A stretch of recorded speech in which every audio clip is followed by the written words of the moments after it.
Good evening, everyone. Welcome to the May meeting of the Greencastle Common Council. If we could all rise for the Pledge of Allegiance. Pledge allegiance to the flag of the United States of America and to the republic for which it stands, one nation, under God, indivisible, with liberty and justice for all. Good evening, everyone. Linda, can you call the roll, please? Councilor Mark Hamer. Here. Councilor Adam Cohen. Searching for a pen, but here. Councilor Stacey Langdon. Here. Councilor Veronica Pedro. Here. Councilor Cody Eckert. Present. Councilor David. Here. Councilor Darrell Thomas. Here. Next item of business on the agenda is public petitions and comments. Is there anyone here this evening that has something they'd like to bring before council that's not already on the agenda? Seeing none, we'll move to special requests. First is a noise ordinance waiver request from the Eagles, area number 4388, Covered Bridge. Mr. Arthur, are you here? Yes. Please come forward and maybe introduce the activity to the council, if you would, please. Yeah, we have a band coming in from Indianapolis, and really good band, and we got a $104,000 pavilion. I think we should use it a little bit. And I guess it's 7 to 11 or something is what we asked for. 7 to midnight. 7 to midnight. It'll be over by 11. They play 4 hours, that's it. Okay. That gives them time to clean up and... Oh, yeah. Yeah. So. Yeah. And we just do it, we did it for the summer, so we only have to do it, once, but there'll be maybe 2 times out there. It'll be the 21st of this month. And then another band plays there next month. And then most time we have it in the building, but we got that pavilion, we don't use it, so we just thought maybe we could do that. Sure, especially if it's nice out and not storming. Yeah. And yeah, I don't want to get them out there when it's middle July or August or whatever. Hey, you might get a nice night. Yeah. You've got the dates of May 21st, June 18th, July 16th, August 20th, and September 17th. Yes. But maybe only twice out there. We just do that in case one of them want to play outside, because a lot of people do. And we'll make sure everything stays in order. What type of music is it? They play country. Some of the bands play country. Some of them play classic rock. Like the band JDP band, they won the Battle of the Bands last year in Indianapolis, beat 46 other bands. Wow. So they're really good. Well, you named my 2 favorite types of music, so I'm good. Country and classic rock. That's all I need to hear. All righty. Is that a motion? Sure. Sir, just make sure that anybody who's within earshot understands. The rules. Yeah. Yeah, we're Give them well versed in them. Give them some notice. Okay. So are we good? Do we have a motion? Adam? I'll second. Cody? We have a motion and a second to approve the noise ordinance waiver request from the Eagles. Any further questions or discussion? I guess the only thing is we usually say, if there's complaints, then you have to turn it down a little bit. So Yeah. Yeah, they try to don't. keep the speakers not pointing towards residences and Yeah. residential areas. Yeah. I realize you're down there where it's not heavily, it's No, I promise there'll be no problems. okay.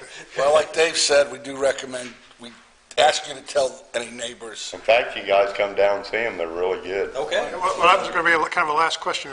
Are these events open to the public or just Yes, your they members? are. Okay. Every one of them's open to the public. Okay. So bring your wives, husband, boyfriends, girlfriends, mistresses, whatever. Okay, we have a motion and a second. Any further questions or discussion? Hearing none, please indicate your approval by saying aye. Aye. Any opposed or abstentions? Okay. Get you taken care of. You're approved, and we'll get you a copy of the paperwork to you. Tonight, or you just Look, I can email it to you. mail it to us. That'd be fine. Thank you guys very much. Thank you, Yeah, Dan. thank you. Thank you. Next on the agenda is the Putnam County 4-H Fair Parade. Nancy Michael is here to review the annual request for the parade. And that's the key. It's annual. It's standard. Everything's the same. It's Sunday, July the 17th, 2 o'clock. One little note, I forget every year to put it on here. We do want to add to have no parking on the south side of Franklin Street. Police department and the street department, I know Ann Rogers had I talked, it's really important that we keep that Franklin Street open for the return traffic. Other than that, everything's exactly the same. You're pretty much familiar with it. Same areas. We got a little logistics we're working out with the high school, but that is for us to deal with. Parking lot's only about half as big. And we're dealing with it. We're dealing with it just fine. We'll have our application from NDOT approved. Actually, it's a fairly seamless. I'm open for questions, and I'm hoping that Daryl Thomas will not vote against it. Being the 4-H advocate that he is, or he may have the most. He's going to make the motion. He may have the most questions. He's going to make a motion to deny. There we go. No, happy to answer any of your questions. And we want to thank the city of Greencastle. I know I say it, but I just want to remind you, we could not pull off this parade without you, without those guys, without the team at the fire department, the police department, the street department, the parks department. Greg and I met with all of them. They continue to be delightful people, and I'm proud to work with them. But they are great because we could not do it without the city of Greencastle, because you allow us to descend about 80 to 100 entries to try to give some joy to some people, and we think this year's going to be pure joy because no COVID, everything's great. So thank you for all your support you've given us year after year. I don't want to be the first person to vote against the 4-H parade. And in light of your fear of Daryl Thomas, I'll make the motion to approve the request. Thank you, David. I'll second Dave's motion. Thank you, Veronica. We have a motion and a second. Any further questions or discussion? Hearing none, please signify your approval by saying aye. Aye. Any opposed or abstentions? Nope. Thank you. And I did not tell you this. We are pleased to announce that Gene Grable is going to be our Grand Marshal. And Gene has given countless hours to the 4-H Fair Board in executing that 4-H parade, or the 4-H event. So we're really happy to have him as our chaperone. So thank you very much. You need chaperoning? That's a little bit of that out at the fairgrounds. Okay, our next request is for street closure for the Heritage Preservation Society. And Mike Richmond is here this evening for that. I'm going to steal the spotlight just for a second and, again, do what Nancy did and just say thank you to everybody. With the resolution from earlier in the year, Main Street was awarded our Indiana accreditation. All right. Last month we went up to the State House, got to meet with the Lieutenant Governor and have a talk about how Main Street impacts downtown, not only here, but around the state. So again, this opens us up to a bunch of resources and trainings from the state, grant opportunities, and then also opens us up for national accreditation in 3 years. So thank you again very much, and we can park that. What I'm here for, it is Heritage Month, and with that, the Heritage Preservation Society is looking to do a plaque unveiling. I set a piece of paper in front of everybody. If you would like to look at it, take it home with you. For the First Baptist Church, it's going to be a new plaque on the Heritage Wall downtown. They are celebrating their bicentennial, which was 8 days ago. Super quick and easy. We just need Vine Street closed off from Washington. We don't even need the full block, just up to the alleyway, really. People can still access the parking lot behind Conspire and Moore's there. Our Heritage President, Phil Gick, will talk. Howard Brooks, I believe, is who we've been working with First Baptist to put the plaque together. He's going to come say some words. Should be probably noon to 1:30. We'll be in and out of there. We asked for 11 to 2 just to kind of get in, get set up, and get things situated. But should be nice and easy. And I believe after this one, we only have one plaque left, and then we need to figure something else out. Row 3? Yeah, I'm not sure what it's going to look like yet. We are working to replace the R on Heritage Wall that is oddly colored as opposed to all the rest of them, so maybe we lift that up and go a little bit higher up the wall, but this is going to, I think after this one, we have filled out the entire wall for the space that we have allotted. So It's a good challenge to have. it is a good challenge, yeah. Yes, it is. Yeah, I would anticipate you'll probably want to have a few more of that. Oh, yeah, Over there's the years. plenty of stuff to have Yeah. on there. You go lower, or would it be too low? We could just keep going across the whole building. You just go wider? We could, yeah. Okay. And for the public's information, Paul Bowen, who is a longtime minister at the church, is coming back, as I understand it. Is that right from the banner graphic? Yeah. Yep. Yes. That's awesome. That's going to be a madhouse. We will keep it very well contained. Yeah.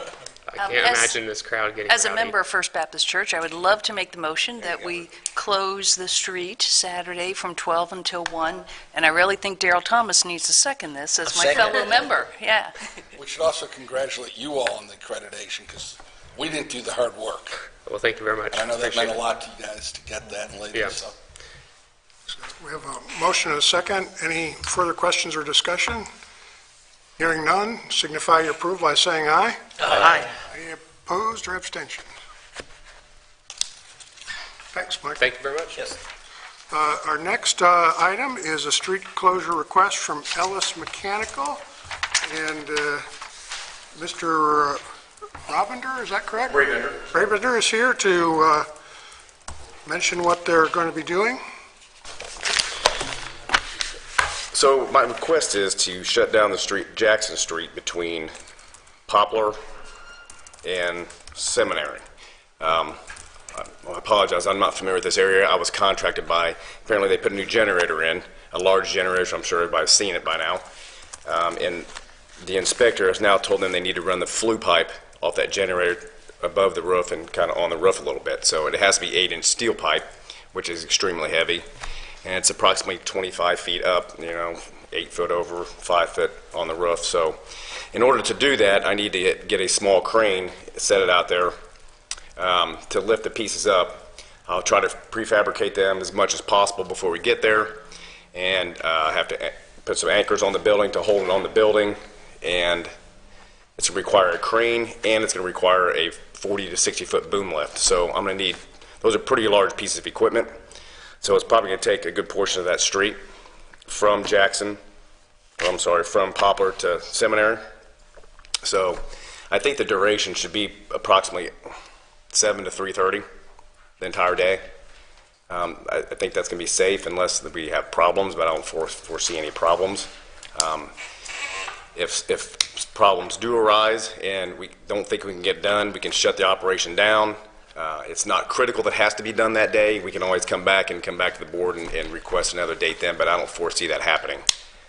So, What happens if it rains? well, we'll work in the rain as long as it's not lightning. We do it all the time, so it's not I'd fun. be up to giving them 2 days so that if they don't have to come back, if you have all the equipment there, Yeah, you don't want to take the equipment back, the cranes and everything, and then come back to us a month later. But the date is to be determined yet, right? Right. the date has not been determined yet, and the reason being is it's kind of got thrown on me. I wasn't aware that I just found out yesterday I had to come to this board meeting, so it kind of caught me off guard. So I still have to have to get with the contractor that sold it and schedule with them as well. And I still have to schedule with Asbury Towers with them as well too. So Yeah, this has been a piece of, We have a couple of issues there that you may need to think about. One, there's a lot of truck traffic on that street, especially during normal business hours. And if a semi gets down to your location, there's no place for them to go. So you're going to need to keep one lane open and provide traffic control, or you're going to probably have to put barricades all the way up at the Washington Street intersection at Jackson Street, and similarly down at Jackson and Veterans Memorial Highway, so that we don't get any trucks locked in there. Normal local cars, there's enough ways to find their way around, but the streets in that neighborhood are not wide enough for some of the semis that we get coming up and down that street. So how far away are those streets from these two intersections? Washington Street's 3 blocks or so to the north, and then Jackson and Veterans Highway is probably a half mile or better south of there. Will we need to shut down all the side streets between there? No, I don't think so, but we have a lot of through truck traffic that comes from the north down Jackson Street, goes to the cement plant, which is south of town, or to the Walmart distribution center. Can they put a detour sign up? Yeah, I mean, you may have to put a detour sign up or, Closing off the road? yeah, some other signage, and we can work with you on that. I just Okay. want to make sure you understand. So that brings up another question I would have, that, do we provide our own barricades? Well, we may, if it's more than just, that block, we'll provide courtesy sawhorses for that block, but we're not going to provide detour signage, all that, we just don't have it. So if it matters, I'm going to try to use a small crane, which is like a sign truck. So it's real simple to bring the outriggers back in and clear a lane and let them by, if that matters. Well, if you have a flagger and just close one lane, you may be okay. Okay. Sometimes they do contact the plants, the Walmart distribution, and the other plants south of town. Just, it doesn't always help, but if they can let their truckers know. Yeah, and we can help you contact, as Adam said, contact the local industry that day, and they can kind of encourage their drivers to work around that area. But like the cement plant, those are all outside drivers that come in and pick up cement, so they don't really have control of them, whereas Walmart distribution, those are in-house drivers that, they can kind of direct to avoid that area that day, whatever day you choose. We're totally supportive of what you're trying to do, but one of the dangers of that particular stretch is if you're coming south on Jackson Street, you kind of go over a hill and down to Seminary, and the visibility is not the best in town, for sure. So it becomes somewhat dangerous, especially with some of the truck traffic, so. I guess we should, going along with I Dave was going to said, say, probably should talk with Chief Sutherland, our police chief, to kind of sort this out, if you haven't already. I have not. are there any other options? No, don't start that. Yes, it will. This has I been was a there can of this worms afternoon, for 6 taking a months. good hard look at it, because I quoted the job to these people sight unseen, because they needed but it's just a budget number for them right now. So this is the first I've seen it was today, and I don't see it to be real invasive. I could probably leave one lane open, if I could have that whole lane, just to maybe stage our boom lift and some of our trucks, because I'm going to have some large trucks and trailers to haul that equipment, and the piping as well. So I could probably work with one lane if I could just shut the one lane down, and then I'll have the curb and all that to work with. We have graduation May 22nd, so I would steer clear of that weekend. Even though you said you're going to do it during the week, I wouldn't do it, like Friday, like Monday, or Thursday, kids yeah. leaving school, or, there's a lot going on that weekend. Okay. One of the other caveats I have is I've told McAllister this as well, that if I don't get it done before June 1st, it's not going to happen until August.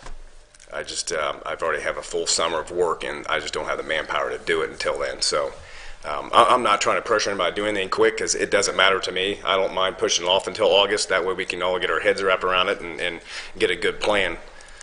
So that may be the best option here. If you can do it in May, that would be better. I'm sorry? If you can do it in May, that's better, because Asbury Tower's been waiting to use They that have. generator, and it's gone on and on and on. And August presents its own unique, you could run Yes. the pause opening day, and that would be terrible. Yeah, we'll which is work a with you. weekday. Don't get me wrong, I just want to give you a heads up on this, because we just got this as well today, so. Yeah. I didn't measure the lanes. I'm not sure how wide those lanes are. I might be able to put an outrigger up on in the grass and still only take up one lane. The fact that it's a sign truck, it's only about 1,000 pounds at the most. That's not too bad. So I probably ought to get some good measurements, see if I can't take one lane, come up with a date. Originally, when I walked in here, I was thinking I wanted to do it late next week, maybe Thursday, Friday, or something like that. And I don't know how that works with your schedule. DePaul graduation next week. Thursday, I think you'd be Thursday, okay. you think? I think they do a rehearsal on Friday. Friday's when we start getting a lot of parents in town. Yeah. I don't want to make it go around to Paul, but the more people we bring to town that don't know their way around, Right. and the more we shut down a major street, Mhm. the more I think you're going to have trouble. So if I move it into the following week, will that work better? That gives me time to wrap my head around the process a little better since I've seen it now. So to give me a date to shoot for, maybe Wednesday, Thursday of next week? The following week? I mean, the following week? Like the 26th? That's the 23rd? Yeah, that week. Can we make the motion that you do it the week of the 23rd, and we give Bill authority to firm up the actual date, Based on weather, based on weather, based on, yeah. circumstance, other sounds- factors. Yeah, I'd like to Good, make that good. motion, that we do it the week of the 23rd and allow Bill to tweak the details. And also make sure you meet with police and fire. They're here, they're back in the back. Pardon me? Right at the door. Right, okay.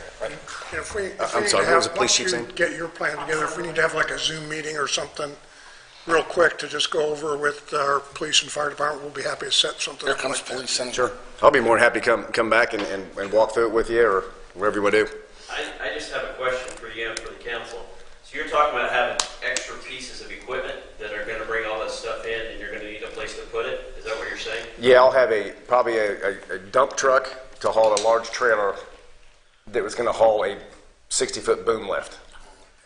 So that's going to take up the whole lane from, well, it's going to be probably about 50 feet long, but it will fit within that lane easy. So you think you can use the whole lane with Yes. your boom and everything? Yes. Because I was just considering where are we going to park that? Yeah, and that's the reason why I wanted it from Poplar to a seminary, because that one lane will give me enough room to stage all my equipment, all the machinery, and the piping that I have to put up there as well, because I have to haul the piping on a trailer as Are well. you going to park this overnight? Is that what you're going to have to do? Yeah, we do that. We can. Close the street earlier than that. Guess you're Oh, the night before, no. We'll load it up. We'll load it up at our office the night before, and then we'll bring it in early in the morning. We'll be there at 7 o'clock in the morning, ready to unload it and get going.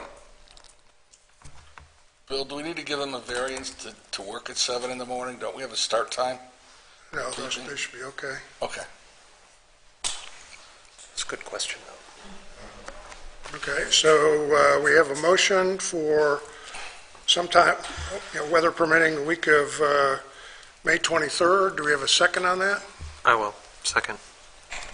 After they work with Bill and police Yes. and fire. And any other further questions or discussion? Okay, I have, but after the vote. okay. All those in favor signify by saying aye. Aye. Any opposed or abstentions? Okay. We'll give you a call and get things worked out, and like I say, if we need to have a Zoom meeting to tie up any loose ends, we can make those arrangements. Okay. I believe right now my point of contact is you, Linda. Is that correct? So is it okay if we get email back and forth to get these phone numbers and? I'll get you everybody's. Okay. Okay, well, I'll get to work on it next week, and we'll be in touch next week. And Just a second, because Daryl's got. I'm on the Asbury board. This generator has been a subject of discussion for what, 6 months? I've heard, yeah. And involves people here. Is this the conclusion This of should that be- issue? This should be the conclusion. I've worked with McAllister, and you know McAllister, they're pretty large. Yeah. We have a drawing here now of how it needs to be built. I worked with McAllister and told them how I thought it needed to be built, and they checked it through the engineers, and they're good with everything. So I have a drawing here, and once we get it up, that should be the end of your horror show over there. Okay. Because I've heard it's been bad, and we've had quite a few discussions with the inspector, and things are going well there. So hopefully we can put this behind us. Very good. and Thank you, I don't know Tim. if it matters, but the color of the pipe going up the building is going to be black, and it's about this big around. I'm sorry, but it's the only colors I can, because it's about 1,200 degrees, and it's you don't have many options for that type of heat. So as far as It's safety going to be goes. black eventually. Yeah, exactly. I just didn't want it rusty because that doesn't look good.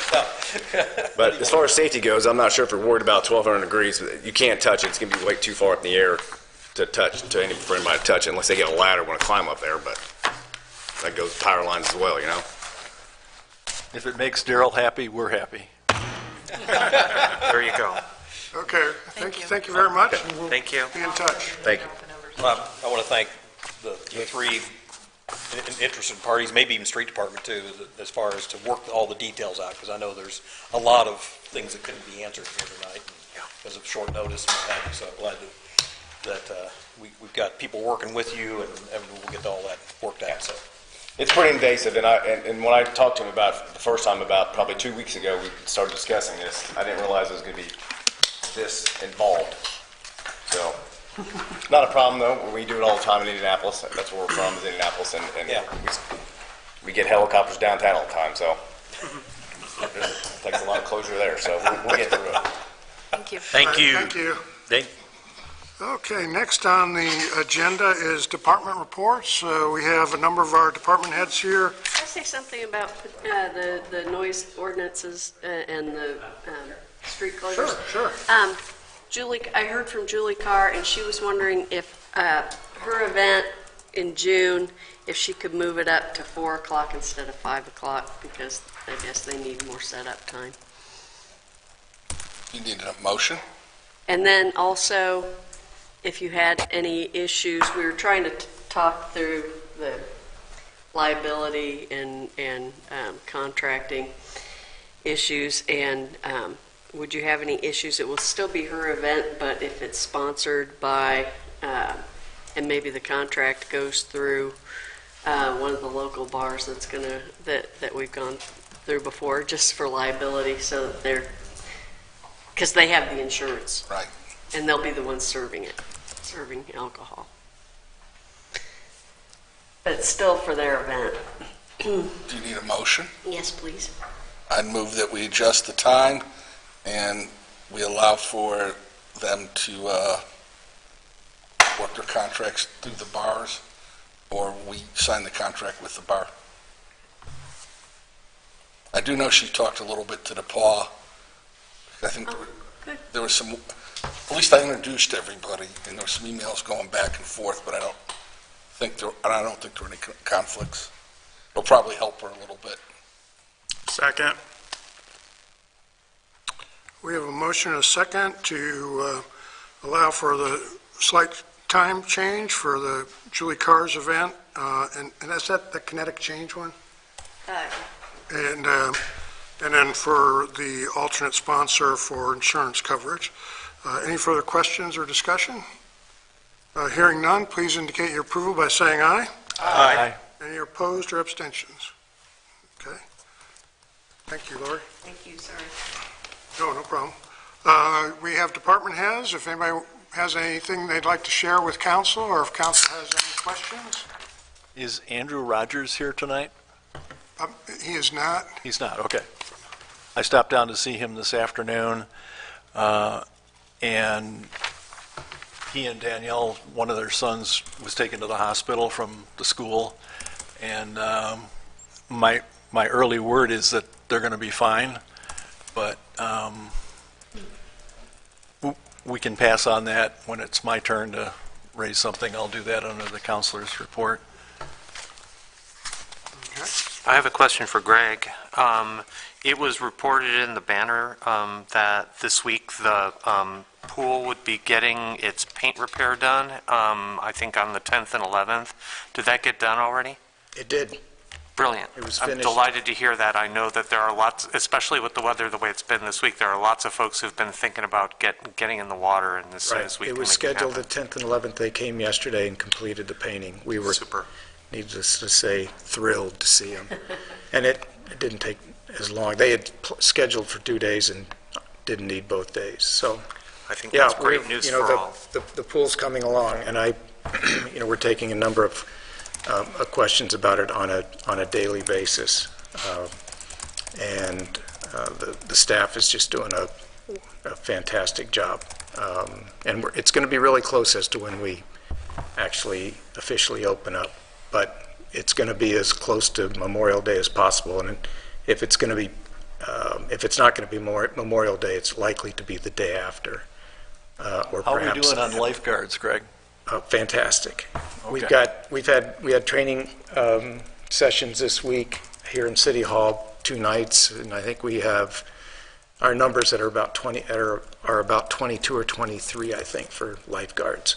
And we'll continue to hire as necessary, but that's a good number to have, according to my aquatic director, who that was the question I asked. So we're really pleased. A lot of young and nervous first-time employees out there, and we're gonna put them to work. I had had a couple great talks with Matt, your new aquatics director, and I'm so impressed. Yes, Matt's our... From how he's handling safety to how he's working to get the training done. Yeah. I'm serious.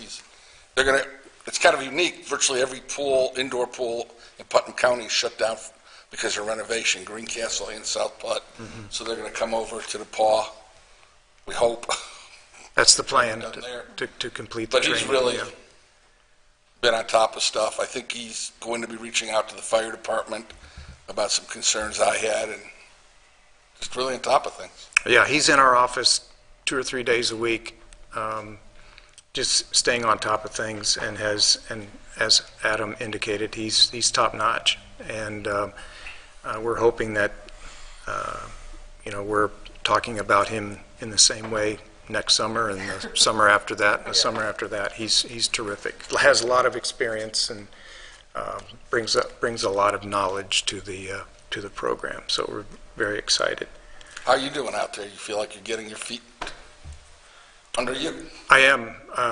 I continue to learn.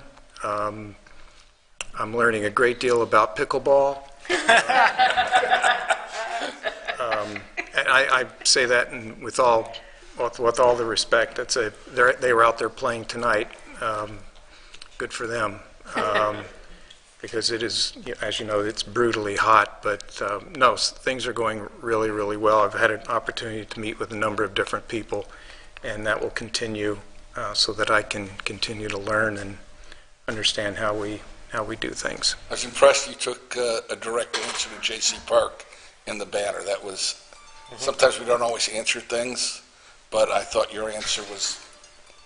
I had several people comment about how great that was, that you directly answered it. Well, I mean, it was a valid concern on the person's part, and I just wanted to share what I knew, and we'll continue to study what we can do out at J.C. Park, and hopefully once the new Y is built, that'll be an opportunity for us to kind of bring that park back into the system, if that's what we choose to do.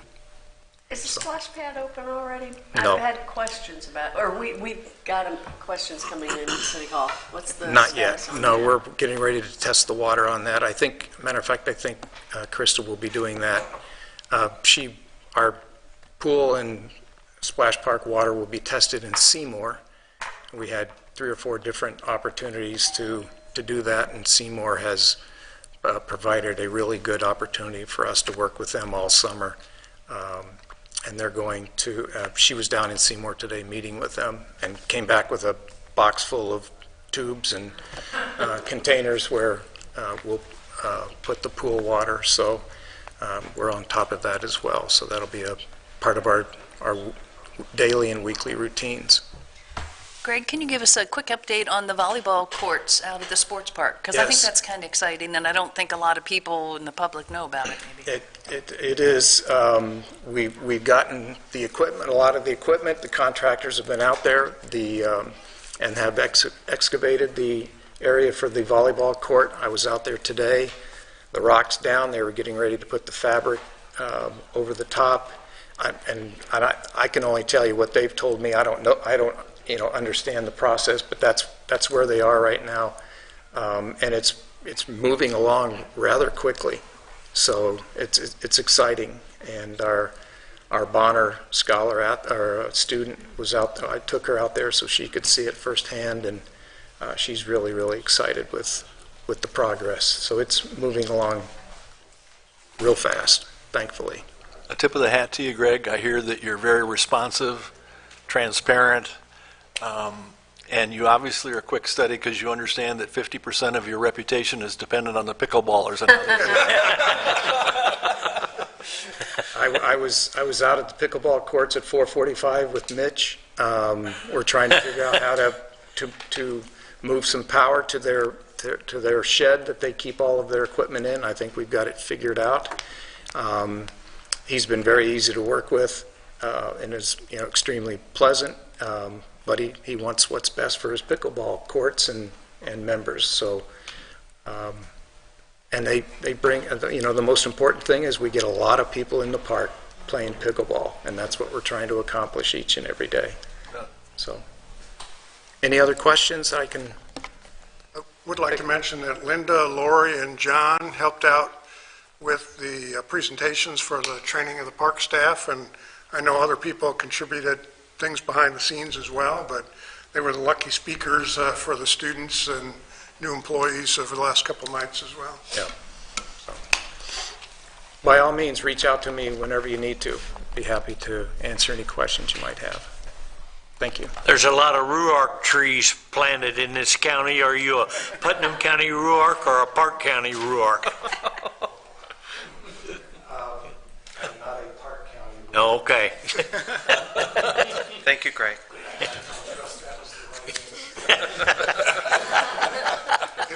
Any other questions for our department heads? So I think Adam and I wanted to discuss the report, a couple items in the report for Chief Sutherland. Okay, come on up. While Tom's coming up, Greg, do you still have openings for the softball league yet, or is that full? Yes, we do. That is also going along very nicely. We're taking phone calls daily and entries in on a weekly basis. So softball will be starting about the same time the pool is starting. You want to go first, Cody? Sure. So Tom, Phil, Gick, and I were lucky enough to be one of the few elected officials to go down and observe the active shooter training down at Cloverdale Middle School on April 23rd. It was incredibly impressive to witness. It's pretty jarring to hear gunfire in a school zone, but I thought it was a tremendous experience, and I hope that you guys took as much from that training as just the observers did. So I was wondering if you could discuss some of the things that you noticed, the role that you played in helping plan that, let the council know what went on. Sure. So myself, representative from the Sheriff's Department, representative from the Cloverdale Police Department, Excise, Corporal Gerald Ball from the Excise Police, Dave Costin. Dave Costin's the big person in this. He coordinates all this. He brings everybody together. And there's many others, Board of Health, the planning and zoning from the county, several emergency fire departments that were participating in this. And this is the second or third time that we've done this type of a scenario. We did it in Greencastle Middle School a few years ago. And so what we do is we basically start with a tabletop exercise and then get it to a full-blown exercise. And so we had an individual portrayed to be an intruder into the school. There was blanks being fired from a couple different weapons inside the school. So it gives those folks sitting in the bleachers just observing the reality of what gunfire sounds like. Plus, you have all these multiple victims. I think we ended up having 25 victims scattered throughout the school in an area. And so, the short scenario was report of an active shooter in the school. 2 law enforcement officers responded. They interacted with the shooter with Sims guns and blanks. And so the scenario was over after they took the shooter out. Then these 2 officers had to search for casualties and what have you. And then it goes to the next step in bringing all the emergency services in and how quickly we get those people treated. Because if you study these The one that goes back and we've learned a lot from was Columbine, as there was a teacher in the second story or second floor of that school that bled out over a 3-hour period, and they never got help to him, and he died. And we can't do that. We can't do that in today's society. So you have to get help to him as soon as possible. And so we went through that training scenario. We brought in air ambulances, helicopters, and I believe somebody was actually put in a helicopter and got a helicopter ride. So, we bring all of these entities, because when we have a mass casualty like that, everybody's going to be coming from everywhere. I mean, we're going to deplete the resources within Greencastle, almost instantly. And then we got to rely on our resources out in the county, and even from other counties that are nearby, whether it's ambulances, law enforcement, fire departments, medics, ambulances, whatever it's needed. Because when you look at a lot of these scenarios that we study, I mean, they could have 400 to 500 people. I mean, the one out in Las Vegas, there was 400 or 500 people that were injured in that situation. So we continue to train here in Putnam County, not when, but when it, or not if, but when it happens. Hopefully we're prepared somewhat. And we train with all the county agencies. Like I said, we didn't bring anybody from Greencastle PD down there to participate in this one, but myself and Assistant Chief Hopkins were behind the scenes helping plan this with what we've done in years past. So it was a great scenario.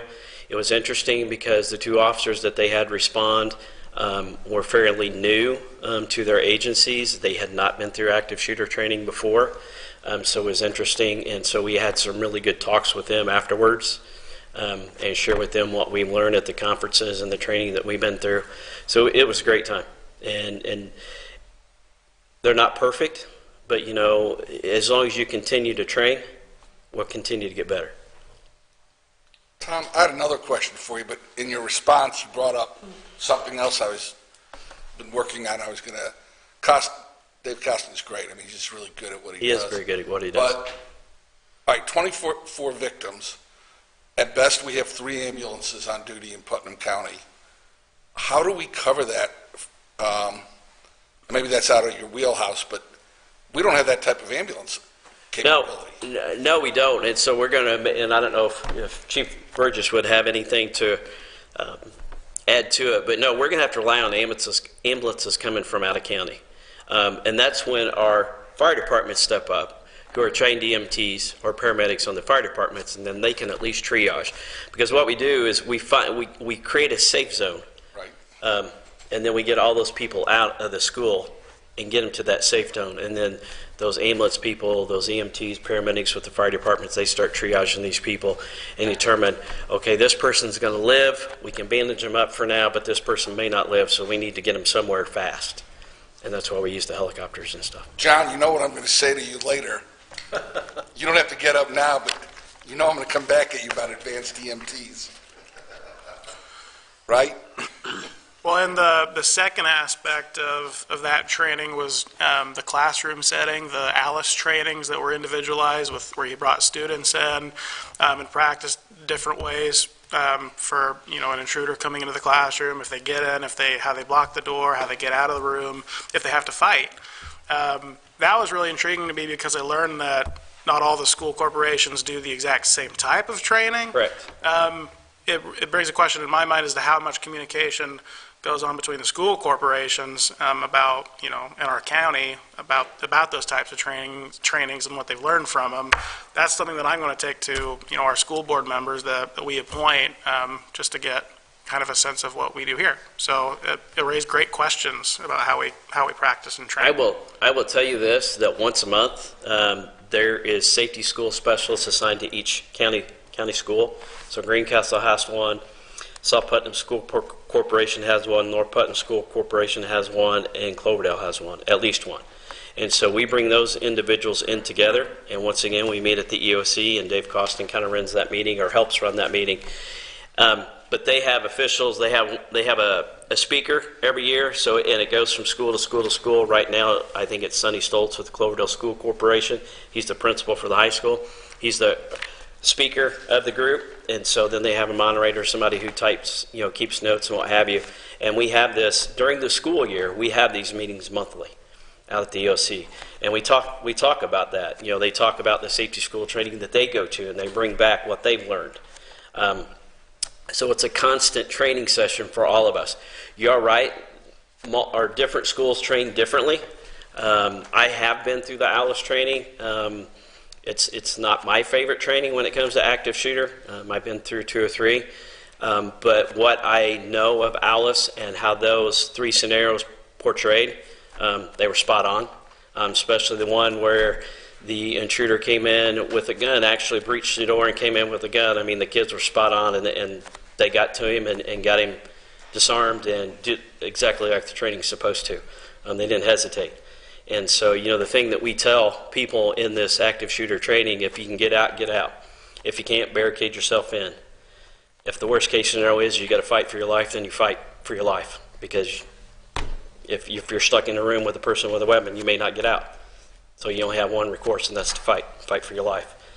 And there's different ways that you can teach it and do it. But yes, with the Alice, I thought it was very well taught through the Cloverdale Police Department and the school, and the 3 scenarios went very well. Well, thanks for being part of that planning. I was grateful to have observed it. Well, thank you.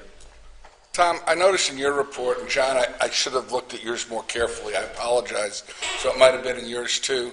You talked about our need to kind of replenish our reserve officers. What does it take to become a reserve officer? What's the ideal candidate for you? And then maybe to John, how are our reserves with the fire department? Well, you know, I've learned over the years that there's pros and cons with the reserves.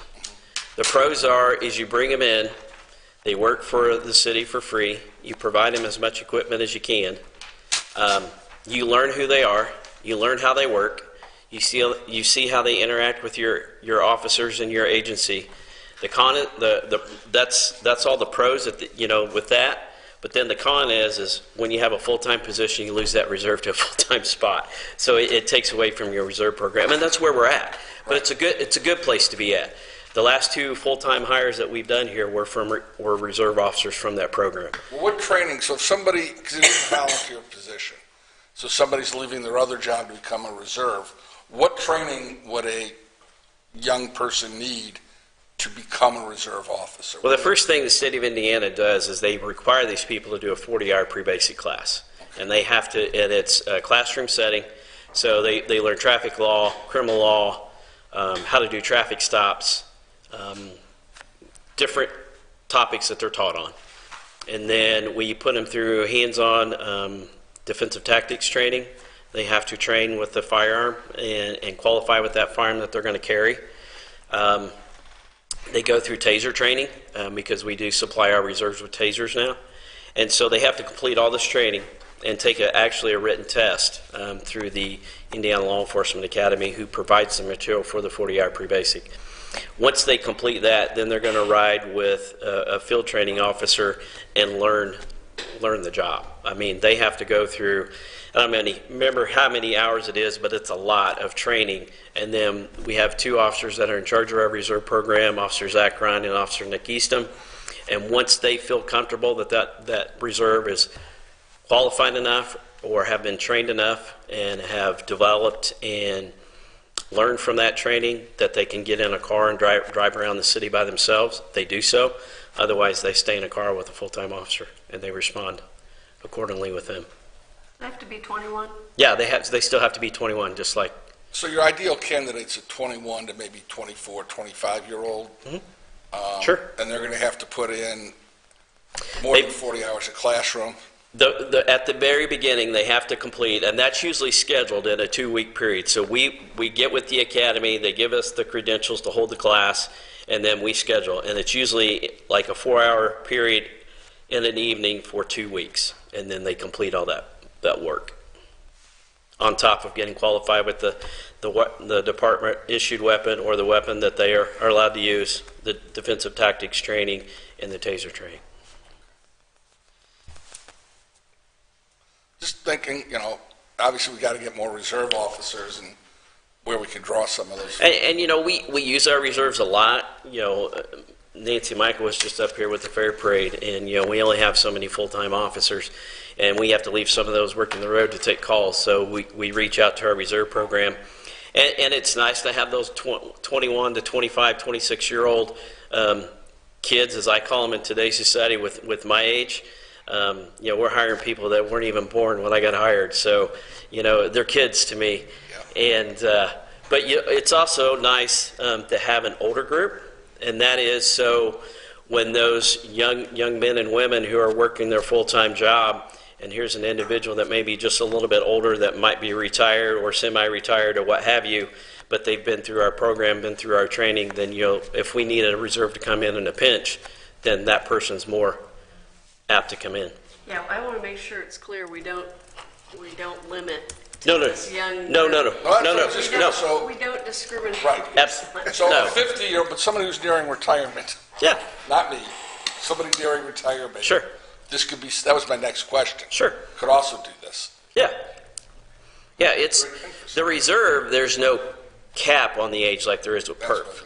Perf, you have to be under the age of 40 now, I believe, 21 to 40, to be a full-time police officer.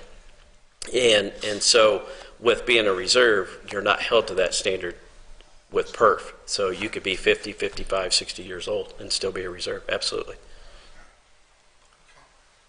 You get somebody in that age bracket, you know they're going to stay as a reserve. Yeah, 'Cause yeah. They can't be high. No, they can't be full-time. Yeah, absolutely. Tom, you're very articulate about all this, and in light of the recent election, it's a little premature, but thank you for the leadership you've been providing. Thank you. Thank you very much. Yep. Thank you. Thanks, Tom. Any other additional questions for Tom? I have to say, a few years ago when they did it at Greencastle, as Cody mentioned, it's worthwhile to be an observer at one of those sessions. You do learn a lot. And You think about it all weekend. I was there, and you think about it all weekend that it could happen, and it's comforting to know that our people are training for it. Yeah, and very professional on how they do it. I mean, these guys spend a lot of time planning those and do a great job. And the nice thing about having that training, and I know the department heads are back there saying, Tom, shut up so we can. But the nice thing about the training that we have been through, it's not set just for schools. I've been, myself and Assistant Chief Hopkins, I've been into churches, we've been into dentist offices, we've been into other businesses here in our community that say, hey, come and teach us what you guys are learning and how we deal with the situation, within our business. And if you have a business or if you want us to come and talk to your staff about active shooter, we're always willing. It's about an hour and a half of your time that I hope you never have to use. Thanks, Tom. All right, thank you. Thanks, John, too, because I know you are in those planning sessions as well. Any other questions for any other department head? Hearing none, department head. I was going to ask John, are our reserves pretty good right now with the fire, or are we, I don't want to drag this on We tonight. have 4 reserves right now. We could always use more. Just like Tom said a while ago, every time it seems like we get some reserves filled up, then we have a hiring process that we pull from that group, which is a good thing for us. But it's always a challenge to get more reserves in. So. And what's the training for that? Training for that, I can't tell you exact hours. It's roughly about 22 weeks. Usually that's a couple of nights a week, 4 hours a night. Like I said, normally, if they stretch it out, looking 5-6 months probably, time to get it done and over with. For a person who can even ride on the truck, it's at least 40 hours of training before they can even ride on the truck with us. EMTs, of course, that's roughly about a 6-month class right there. So, Do you require the reservists to be EMTs? no, we don't require reserves to be. I say, that's a lot. Do you have the same age requirement? I can't remember. For reserves, Yeah. reserves, minimum 18, and we'll take them to any age after 18. So possibly some of Shaw's students at Area who just graduated or got their certificates today from Area 30. I don't know if you all know that our police officers are doing are now teaching a class. Saw that. So hopefully, we can pick some of them up. So. Yeah. Both our police and fire department are involved at area authority to educate young people in these fields. Also, John, while you're standing there, I'll just thank you and Dave Costa. You know, I was looking into a situation that happened a couple weeks ago, and everybody was really transparent and patient in explaining to me how the ambulances are dispatched and what we're doing here in the county. So I do appreciate that. And a couple of your men came over and actually met with me as well, and they're very professional. Just to highlight a little bit, I know Tom discussed a little bit, somebody asked a question about, I think you did, about ambulances. You know, we have a large number of patients. Basically, in this county, Putnam County EMS, they'll have a mutual aid response. Dispatch will call other ambulance companies and they'll dispatch as needed that way. So basically, they call for a mass casualty box. We got a call list, they're going to come down with more squad. So thanks. And just one last comment on our reserve program. We are going through a hiring process right now to replace the position that's been left by Assistant Chief Hopkins, recently retiring. So our hope is to not only, hire a full-time officer, but then we can pick some individuals that hopefully that don't get selected for the full-time position as a reserve. So it'd be a good opportunity to grab some people for that. along with Tom, we're getting ready to open up hiring process starting Monday. Captain Kyle Apt will be retiring again next month, so we'll be filling that position plus any part-time or reserve. So. Thank you. Any other questions for our department heads? Okay, department heads are released for the evening. Thank you. Next up are reports. Several odds and ends. Okra Water Grant is out for bid, and bids are due back June 2nd. That's both for the Albin Pond water line as well as the generator at the water plant. The US 231 project has been pushed back a little bit with bids due August 10th. Locust Street has also been pushed back a little bit from July to August 10th for better coordination of those projects and to get some details finalized with NDOT. That was a mutually agreeable adjustment of the bid date.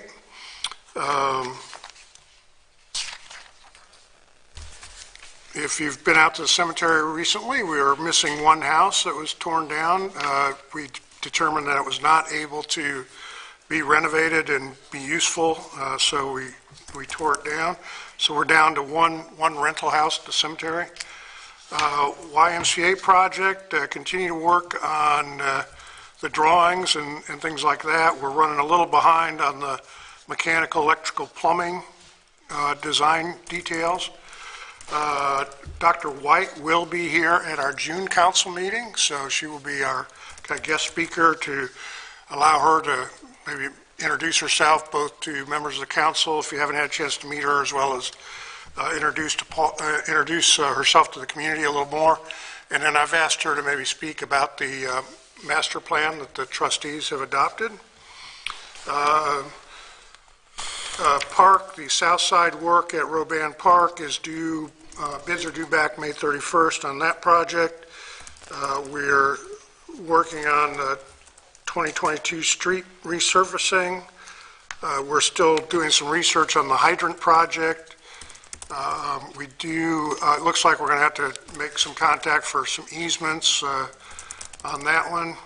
Downtown parking lot is out to bid with bids due May 17th. Other work,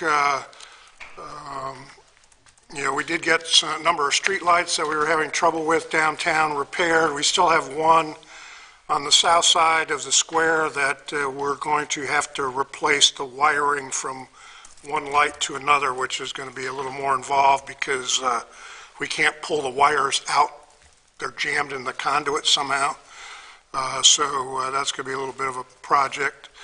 Other than that, we're just going nuts trying to keep up with the weather and the grass and things like that. So Still looking for people to work for us for the summer, both parks and cemetery. Need some folks, and so if anybody's looking, there still are job opportunities for summer part-time help here. Bill, I have a question. Can they go to our new website? Is there a link for job opportunities? Yeah, we do have an employment opportunities. There's a and we have drop down, those- so have whether those they want to listed. be a reserve or they want to work for the parks, it's all on there. Okay. Mr. Mayor, you said the 231 bids were pushed back to August. What was that pushed back from? That's the 231 project is totally an NDOT project, so that has been their decision, just getting all their work done. Gotcha. It was June. That sounds like a bummer. Yeah. So, Bill, what is our status on the grants to nonprofits? We had that meeting, but where are we at this point? Lori, I've given the information to Lori to look at and get started on, so we'll be continuing that effort here shortly. Okay. Just for the benefit, with the final rule on ARPA, they did open, as the committee knows, but for the benefit of the public, they now consider veterans organizations, which are not C3 organizations, but C19 organizations, eligible for ARPA funding. So that's in addition to what was originally contemplated by the rule, the first draft rule. So that's something new that came about as of the final rule on that. Can I add, 3 of us met last week with Linda and with the mayor, and I think we made some good progress. We talked about criteria. We revisited, I think the council talked about 200,000 that we would ideally be a ballpark amount we wanted to give to our non-for-profits. So we are moving forward with this, and we're hoping by midsummer, somewhere around there to be able to take care of it. So we're working on it. Good. So they have to be a 501c3 or 19 only? Yeah. Okay. Otherwise, they could have qualified, well, even nonprofits could have qualified for the payroll protection and some of the other funding out there. Especially the second time around. Yeah. Other questions? Okay, Linda? We have set a date for Heavy Trash Day. Okay. It will be June the 18th. It's going to be totally different this year because we don't have access to the parking lot at the high school. It will be directly taken to Republic out by our sewer plant, and they'll take it directly out there and we'll check them off. And we'll be sending out a mailer to everybody just like we have in the past that has all the details and information. So that is going to be coming. So where will the location be since it can't be at the high school? It's going to be at Columbia. Okay, when you said, okay, that's what you meant was everybody just takes it directly to them. We're going to take it directly to there. It'll still get separated out. It'll still be, tires will go here, appliances will go here, metal scrap will go here, and then just regular everything else will go over there. So they said that they do this in a lot of bigger communities, handle it this way. So hopefully it works well. Maybe we just leave it there in the future. Hopefully, maybe this will just be what we do in the spring and the fall out there, and then our place where you can take your yard waste is also going to be open that day. And they're about 15-20 minutes open later than the trash, but they'll be open until noon also, and it'll be free if you take your letter out and show them. Just those letters will probably start going out sometime next week. And then most everybody should have received some sort of mailer from Republic also about their recycling. So if anybody does have any questions, you can call here to the utility office. That's going to be in my report. She stole your thunder. I'll give my report. I'm the senior member. I had a heck of a time reading the map. finding your It's location. got to be about 2 fonts bigger. I couldn't figure out what even and odd meant on the map. You have to look at the other. I recognize the Okay. calendar is very clear. Yes, yeah, once you get started, it's every other week. Yes. Yeah, so, Carol, we'll pass that along to them. Pardon? Next time, we'll pass that along to them the next time we want a big. Okay, thank you. 8.5 by 14, maybe 11 Blow by it up. 17. We posted that on our website, but we can call them and 8.5 by 14. we'll see if we can get a bigger map, maybe even 11 by 17. Poster size. That might be easier to read.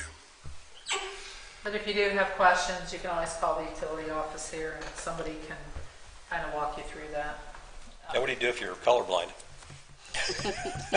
That's a problem. That is a problem.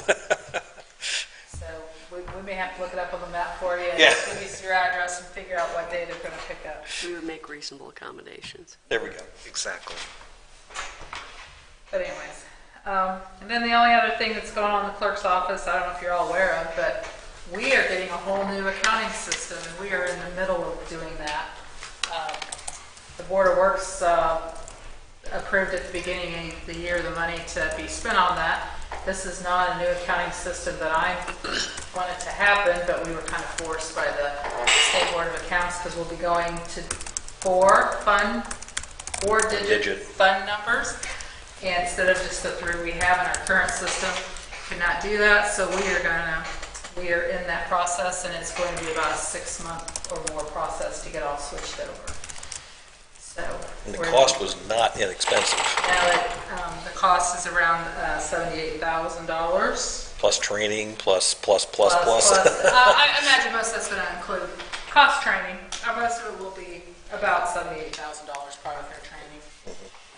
But it will be done in steps, so we start on financial reporting first, and then it will eventually go over to the utility, and the utility is always the hardest, because it's got the utility office has a lot of moving parts, so that's what's going on, and we're all being retrained, we're going to be going through that major plus doing.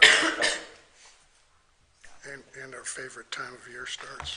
Yeah, and budget time's coming, so I hope the mayor's going to be, we'll need to keep that moving along quickly, because we're going to be also have all that training, so if we can kind of knock that out and get that going. He'll probably be meeting with department heads really soon, and then our committee will start meeting and have that fun. I do love budget time. That's the favorite part of my job.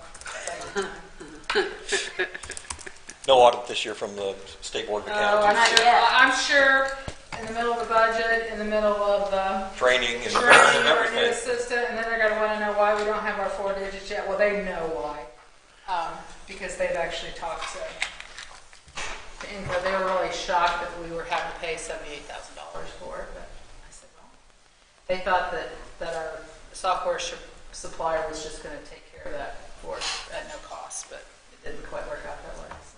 And we may have an audit because of the Bond too.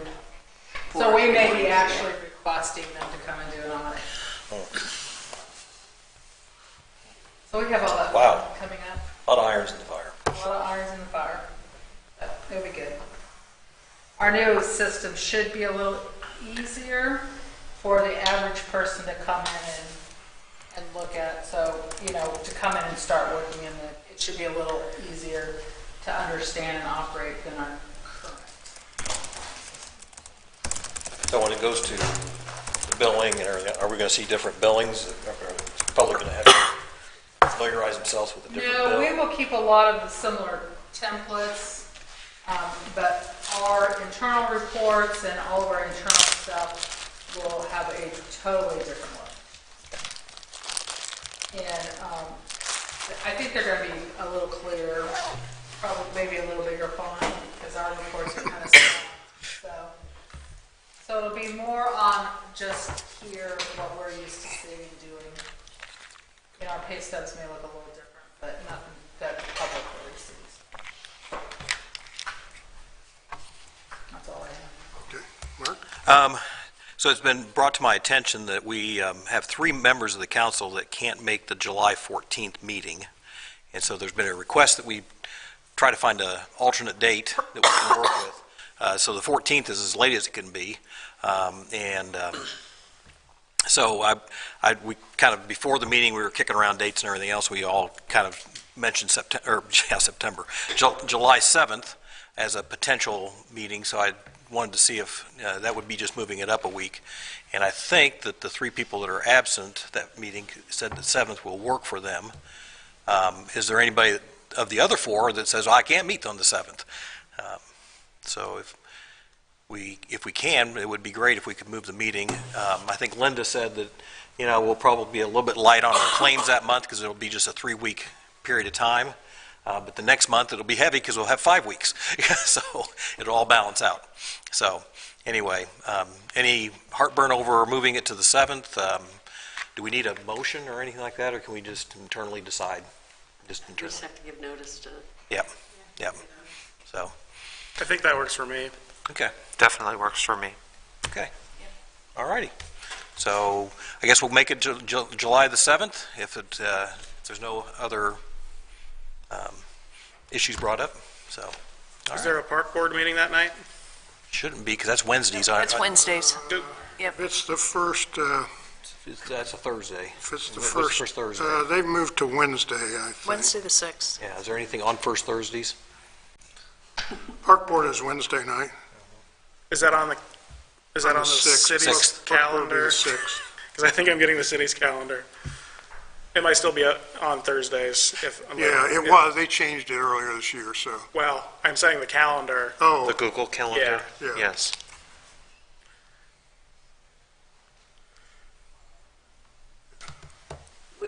Do you mean we need to update our website? Yeah, I'll have Linda Calendar. Okay. do that. All right. And then additionally, we've got our school board appointment this year. It's Russell Harvey's seat that is up for appointment, and it's sneaking up on us because that is expires June the 30th, so we kind of need to move forward with it. We've had a questionnaire that has served us well for the last several appointments, and thank you, Bill. Bill has it here, and it's 4 questions, and there's no timeliness to these questions. I think they're just as timely now as they were however long ago, 10 years ago, or Tyler wrote it maybe 10 years ago. Yeah, and Tyler's always been kind of the one that would be the council appointment liaison or whatever to this and everything else. So we need to set a date for when this questionnaire needs to be back, when we want to start our interviewing process, and depending upon how many we get, and who might be the one that wants to spearhead this. The applications came back to either to Linda or just to the P.O. Box 607. So, but I think that Tyler's always kind of been the go-to person on this. But if there's anybody else has a burning desire to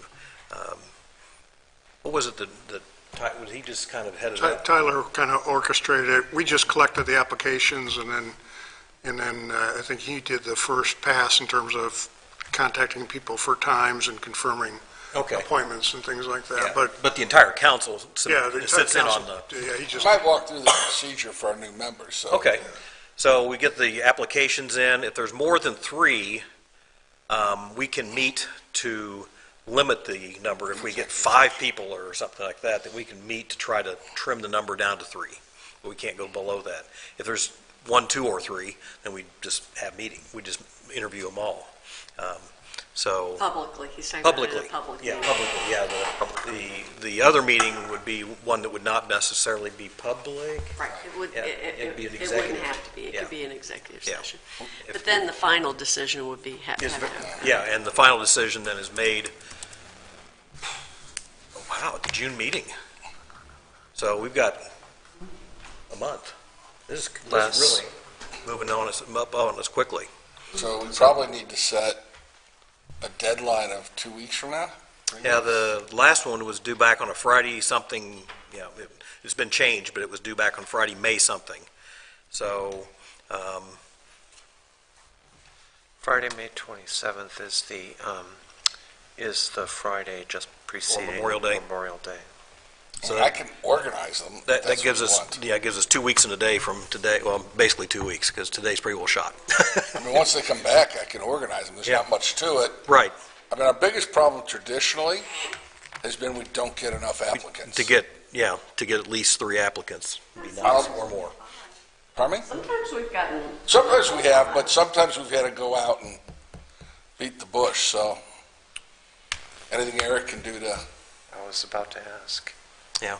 and people can, post it on there wherever they post things in churches and, on different companies' listservs. And then if we have, usually if we've had just 4 or something, we do interview everybody. But And the incumbent can apply, and they have to live within the city limits. that's, Right. What was the first thing you said? Incumbent can apply. Oh, yeah, We know, incumbent, is yeah. he seeking, has anybody Don't- talked to him, or? You indicated that you had, I haven't had a chance to chat with them. It's always nice when the first termer says, yes, I want to do it a second term, because they've learned a lot. And you hate to have all that process go and be gone. Institutional memory. Yeah. I believe he is interested. Good. From what I hear from another member of the school board. Okay. And he represents some diversity that all-white male school board didn't have until he joined that group. but we still have to take, We sure do. Sure we do. Absolutely. I'm Oh, yeah, open-minded. definitely. And we hope that we can get some people that are interested. And that means hopefully then 2 years from now, when the next appointment comes up, whoever didn't get appointed might be still interested, hopefully. So Veronica said the 27th of May, which I think is probably, while it's rather quick, I think we about have to give us time to then contact people and set up interview time and everything else, because then our June meeting is, hopefully it's not the 8th. It's the 9th. It's the 9th. It's not the 8th. well, what we have done before, Mark, is we've gone into special We go to session. special session. We've Yeah. gone to, not special session, but we've gone into an additional June meeting. Right. Special session's private. So like we have That'd be 4 or 5. executive session. Right. Yeah. If we have 4 or 5 people apply, we might want to do that at a different meeting. Otherwise, that June meeting is going to. Oh, definitely. I mean, usually, White's here, it's going to go forever. usually we end up doing the interviews, and then we come and somebody makes a motion to appoint so-and-so, somebody gets second, and vote happens and everything else. So the decision's not made, but we've all been through the interview process, and that makes it, but because of the lateness of this, it might very well be we may have to have another meeting in June. Because their meetings are the second Wednesday of the month, I believe. It's the fourth Monday of the month. Oh, that gives you a little more. oh, yeah. I mean, we could actually, Bump it till after yeah. Memorial Day. Make the applications due the Monday after Memorial Day. The 31st. That was the Monday after Memorial Day or the day after Memorial Day?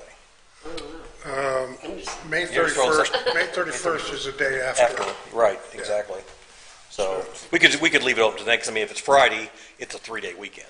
So we could leave it open till the 31st to get it, because there's nothing gonna happen over that long weekend. So.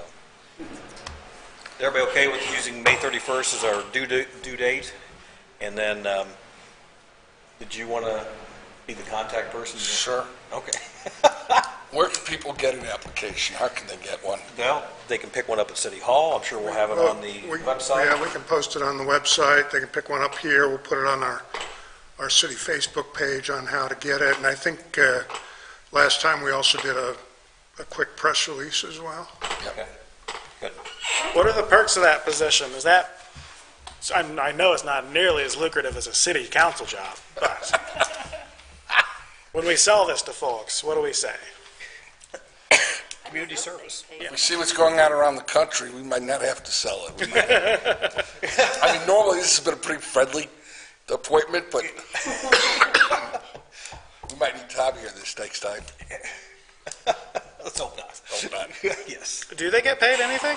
Yes. They do? I don't know what they do get paid, but they do get paid something. So, and they get some, probably a meeting away and stuff like that, maybe, and a little bit of. They get more phone calls than we do. Yes, they do.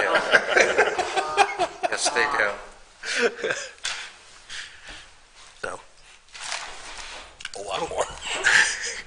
That's not a selling point. You like phone calls. Do you like phone calls? But they have to be people that want to be, Yeah, it's definitely a community service and engagement. Engaged in your community and giving back to the schools and your community. So, the four questions that we have on here are: what are the greatest strengths you would bring as a member of the Greencastle Community School Board of Trustees? No more than 500 words. What goals would you pursue as a member of the school board? No more than 500 words. What is the ideal relationship between the school corporation and the city of Greencastle? No more than 500 words. Is there anything else you would like to share with the members of the city council about your qualifications for the position? And it doesn't say how many words there, so you can use as many as you want. And then we'll make it due Tuesday, May 31st. And would that be at the end of the day? A lot of times we set noon, but can we just make it the end of the day? We can do like 4:30 or something like Yeah. that. If you Didn't want. we ask for like a light resume or something? I think that's in there somewhere. I thought before we asked them to give us like some I background. think so. I think it's in there If not, we somewhere. should. We should. Just, Yeah, please include a cover letter, resume, and 2 letters of recommendation with your application. There we go. So that's before the 4 questions. okay. And so there's other dates in here too but we'll figure out when we're going to get the appointment made and everything else. But we should try to get it done in June. Even though they don't meet till really late in July, we could put it off and leave that vacant for 10 days or something like that. But I prefer not to. I don't think we've ever done that before. Yeah, there's some rule we have to appoint by it reverts to them. Oh, I don't remember. okay, Right, that's right. okay. But I don't remember it. But I think we have to do it at the end of June. And city council members can, if I remember correctly, cannot also serve. Right. Because they're both lucrative positions. Here you go, Cody. Sorry. Dual office holders. We have had people ask that in the past. Who do you want to serve as the contact person on there to answer any questions on behalf of council? Is Adam? I'm happy to, unless somebody else, it says somebody wants it. Adam, you're okay? Sure. Okay. I'll just give them your cell. There you go. I think that's it for my, and I want to thank everybody. I know I was absent the last several meetings, and I appreciate everybody stepping up and serving and continuing my absence and everything else. So, and I appreciate your patience with me during this difficult time of year. So. I got nothing. Last day of classes today at DePaul, and I commented just, how different it is, how much better it is than a year ago. We have several DePaul teams playing on into the athletic Baseball team. softball, one of our runners, and then, of course, the academic Super Bowls from our high school. So, Yes. yeah. I have nothing. Just want to share that if you were fortunate enough to score trees at the tree giveaway, the Sustainability Commission had a conversation recently regarding how next year's tree giveaway might go so that we can serve more people. Clearly, there's quite a demand for folks interested in planting or acquiring free trees that they can plant at this time of year. So thankfully, we are both increasing the supply, I think is what we're talking about, as well as having a smaller maximum number of trees that an individual can take. So we're going to spread the love a little bit more next year. When you come, do you have to take 10, or can you just take, I really I only don't 2? think you need to take 10. Okay. You can choose varieties, though some varieties go faster than Go faster than others, yeah. Okay. I think we'd also like to thank Bootsy Unichem. They're our partner in that project. They work with DNR to order and pick up and deliver the trees, and so we appreciate their support. I have nothing to report, but I do want to say that I checked the city's website and the calendar is absolutely correct. I'm the dummy who copied it over a long time ago and never updated it, so our meetings are correct on there. I thought you were going to say you were looking at the 2021 calendar. Could have been. Well, good, that's good to hear. I had two things. One was the school board appointment. The other is that Greencastle, and I'm going to be a little overly dramatic here, is no longer an all-American city, and it's no longer a stellar community. I have two photos here to share. One is of the dog poop that is sitting right outside the front of the ice cream shop. And there is just one of the city trash containers. And so I wanted to go see Andrew Rogers today, and he had that family situation, so I'll try to see him tomorrow. If need be, I'm going to take the rest of my dollars that I have as a council person to hire somebody to clean up the downtown. Tens of millions of dollars have been invested there. The trustees today, I'm just going to take one block. Your trash can is full where you are. What is? I forgot about it. Trustees walked by there today, some of them who have invested millions of dollars in Greencastle, to go to a wine tasting at the new Wine Merchant at 11:30 this morning, and they walked by the dog poop and horrible-looking trash container just in that one block. It's got to end. I can't tell you how many downtown merchants have cornered me and said something's got to be done to clean up the downtown. So that's all I'm going to say. It hasn't taken place, and I'm going to ask Andrew and his staff. I'm going to ask Andrew and his staff tomorrow to do a sweep of the downtown, and then every other day have one or more people, whatever he thinks is necessary, to go through the downtown and clean up. It's so embarrassing. That's all I have to say for tonight. You can tell I'm pissed. Dave, I want to assure you that we are working on it. You're not working on it, Bill. It would have been taken care of. I'm sorry. Well, You're not. Never mind. I'll come and see me tomorrow if you would. I don't need to talk to you, Bill. You just need to do something about the downtown. Well, it's filthy. We have been working on several fronts. It's filthy. Okay, next item of business, or Darrell, you're the last one. Well, other than the fact that I can't read the recycling report. I have a new address. Oh, you got 455 Ridgeland Road.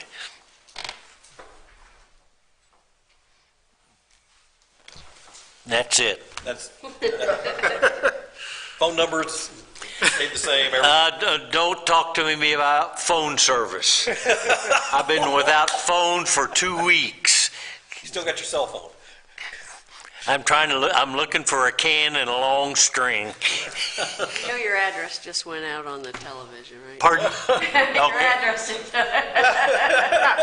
What's the date and time of the housewarming party? Well, this has been more of a mental issue and a physical issue. Once the body recuperates, maybe there could be. About November. Well, congratulations. I'm glad you got moved. I know that's probably been an ongoing. It's been an enlightening experience. Nobody my age should move. Or hire it done if they do. Okay, next item of business is the minutes of the regular session of April 14th. Entertain a motion to approve the minutes. So move. That sounds like we got a second. Were you even here at that meeting? Well, that's right. I can't do that. Thank you. I'll second. Parliamentary procedure. Yeah. I'll second. Any Cody and Veronica. questions or discussion of the minutes? If not, all those in favor signify by saying aye. Aye. Aye. Any opposed or abstentions? Abstain. Anybody that was absent, are you abstaining? Yes, abstain because of my absence. Okay, next item of business is approval of city claims. Dave came by to review the claims earlier this week. Common Council claims totaling $72,728.12. March engineering charge from Civil Engineering of $1,770. Civil Engineering again, $5,501.50 for community crossings. Co-Alliance, a total of 3 invoices for $11,898.87. The street department is has bought 330 gallons of traffic paint that you'll be seeing around town soon. We have an 8-year-old police car with over 110,000 miles on it that we incurred over $1,600 worth of expenses, and another one, $1,278.48. Now, I talked with the mayor about this, and apparently because of the chip shortage, we're having trouble getting chips to do in vehicles, dump trucks, all kinds of things. Everything. Yeah, so that's where we are. Traffic signal maintenance from Midwest Electric at $6,824. Bill mentioned the house that was torn down at the cemetery. That cost us $8,850. And then we have cloud expenses, which is, we're better off because of the things being stored in the cloud. That was $4,943. On the direct payables, civil engineering again on Locust Street for $5,100. Civil engineering again for $6,475 for Fillmore Road storm drainage. $3,825 for civil engineering for Roban Park improvement design. $29.15 of civil engineering for Jackson Street sidewalk. The big one is Bonavita architecture for the YMCA and medical office building, $97,719.95. First National Bank, $77.61 on a police car lease loan, and then Republic Services for something just under $43,000 from them. And with that, I'll move that the claims be approved. I will second. I do have a question on the nearly $5,000 for the cloud. Is that an annual fee? What's that? I'm sorry. The $4,900 plus for the cloud software, is that an annual fee? I hope it's not monthly. No, that's an annual type fee. The biggest portion of it is an annual fee. Yeah. There's some other charge in there too. It's small. All right. Now, that would just be the city's portion. The utility also will have Okay. a portion too. So Similar. it's like 12,000 and something. Okay. Yeah. All right. But it takes all the risk off of our. Oh yeah, it's definitely worthwhile. So it ends up being about $1,000 a month. Additionally, we have the Greencastle payroll of $723,217.14, and the pension contributions of $18,508.98. Again, I move that those claims be approved. I'll still second. Okay, we have a motion and a second to approve the claims as presented. Any further questions or discussion? Hearing none, please signify your approval by saying aye. Aye. Do we have any abstentions or negatives? Next item of business is old business. This is ordinance 2022-2. It's a second reading, so it can be read by title only. An ordinance amending ordinance 2021-12, an ordinance establishing the size of the departments of city government of the city of Greencastle, Indiana, fixing salaries for the employees of such departments, and fixing the salaries of certain other appointed officials for the year 2020. And just for the benefit of the public, this was for adjustments in our lifeguard fees and for the softball director. So I will entertain a motion for that, and Linda has the signature copies if it's passed. I noticed that with the softball directors on here, it says 2021 maximum base pay. I assume that's probably be 2022.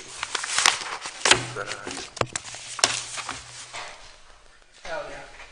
I'll just change that on the signature. Okay. Clearly, the pay is working as we're hiring lifeguards, and that the desired outcome is in place. I'm also pleased that we have incentive pay for returning lifeguards above and beyond for first year ones. Is that a motion? Yes, and with that, I'll move to approve ordinance 2022-2, an ordinance amending amending ordinance 2021-12 on salaries.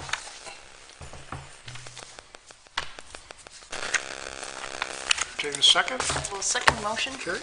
We have a motion and a second to approve ordinance 2022-2 with the correction on the softball director date. All those in favor signify by saying aye. Aye. Any opposed or abstentions? Ordinance passes. Signature copy is coming around. Just one? Is that all we need? Okay. Last item of business is new business, and that is redistricting. So I'll turn the floor over to Mark on that. Okay. I want to thank Cody. He kind of brought things to me back before April 18th and said, you know, we need to be thinking about this. And so he's made some, he did some legwork on it and everything else. Back on May the 2nd, Cody, myself, Linda, Lori, and Bill met upstairs and just kind of started kicking around what we need to get done. From what I recall, originally we had to have it done by Election Day this fall, which was November 4th, I believe, and then they extended it to December 31st. We'd kind of like to go ahead and keep the November 4th deadline, you know, self-imposed.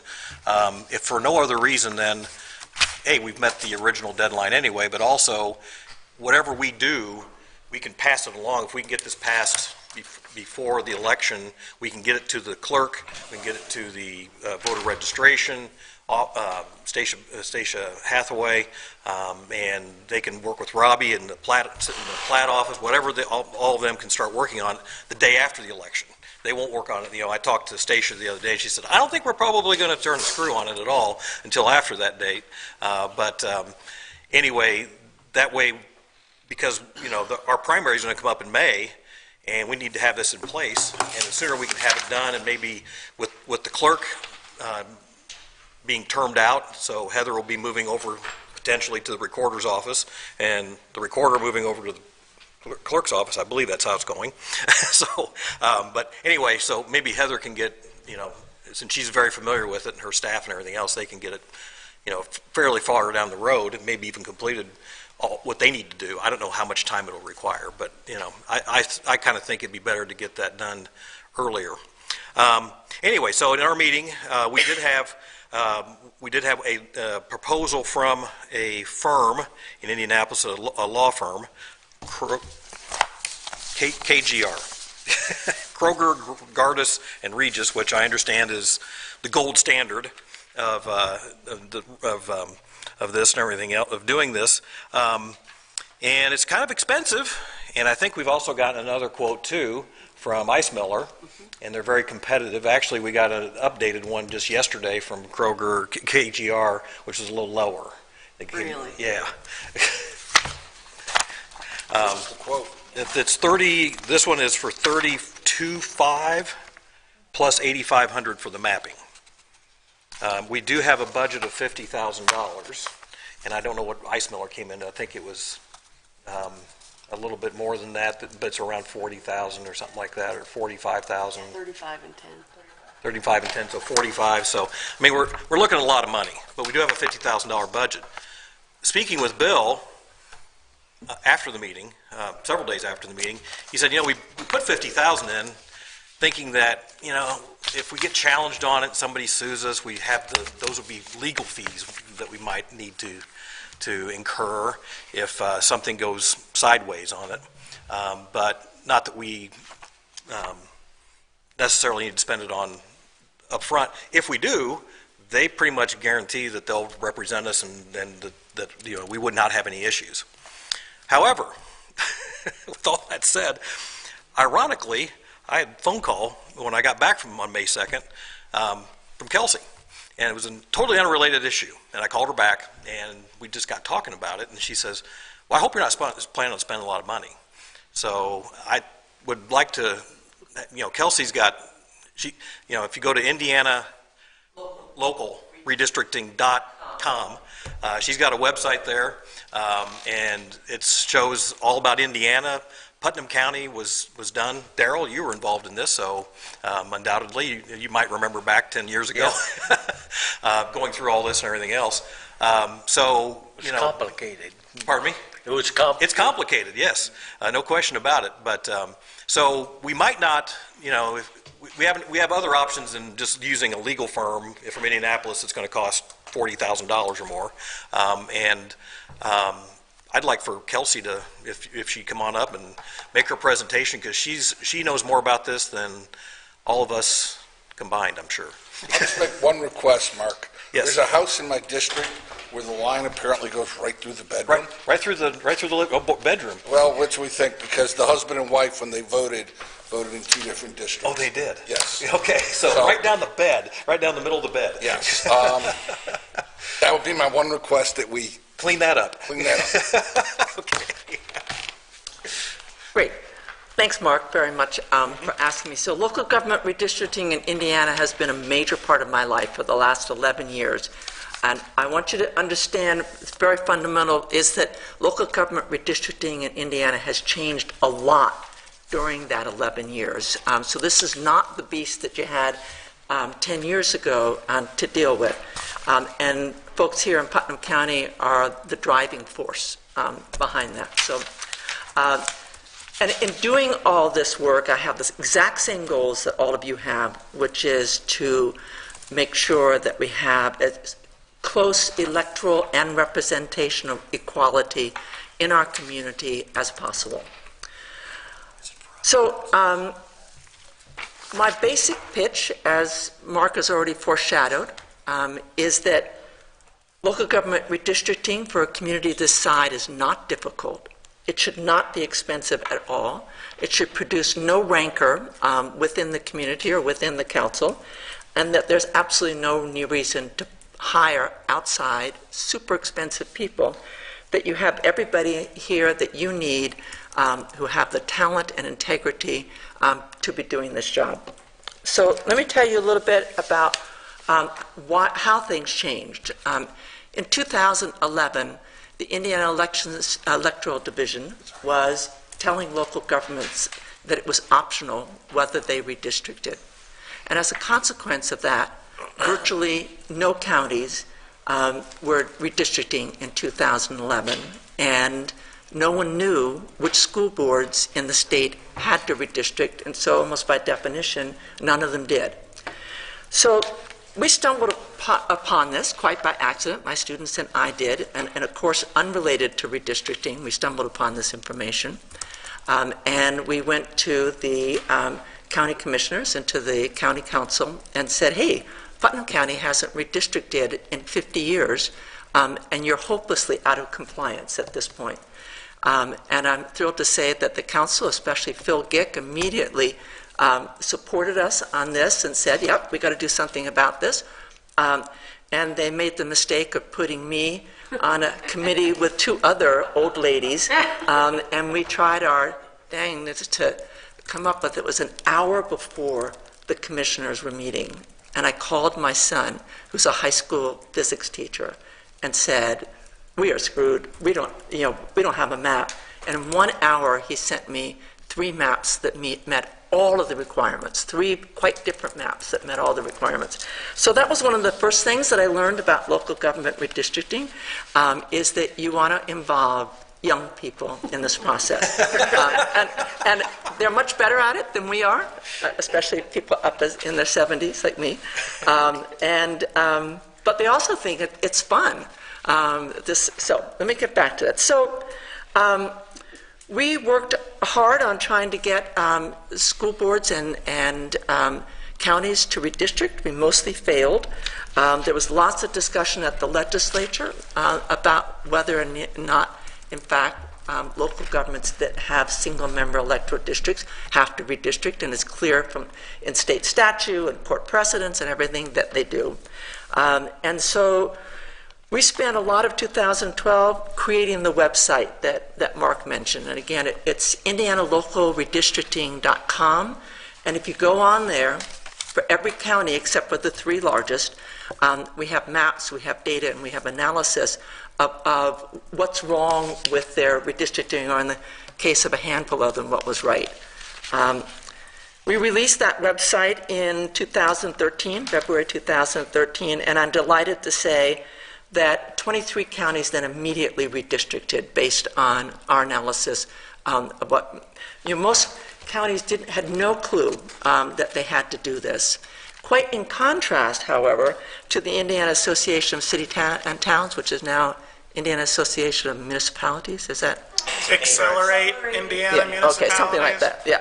Anyway, they were on the ball, and in 2011, they did excellent trainings on how to redistrict and so on. And so we paid no attention to municipalities during that whole period, and then waited until the 2020 data came out, which of course it came out really late last year, 6 months later than it was supposed to come out, which put local governments, counties, and school boards way behind the 8 ball.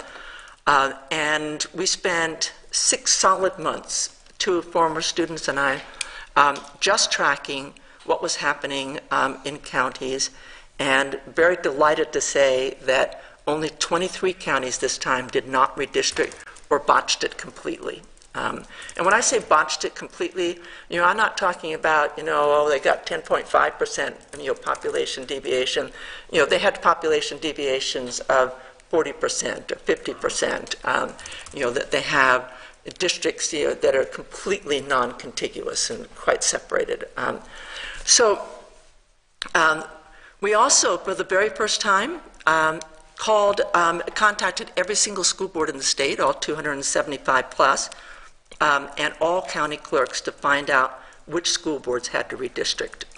And all but 12 of the boards that were required to redistrict did so. So 2021 was a really good year. The big news for 2022 is that House Bill 1285, which was kind of a sleeper bill, nobody knew that it was going to even be heard until an hour before the hearing, and it got amended along the way. But the 2 basic things that it does for our purposes is that, as Mark pointed out, they gave a reprieve, not just to the municipalities until December 31, but also to the 23 counties that didn't redistrict and the 12 school boards that didn't redistrict.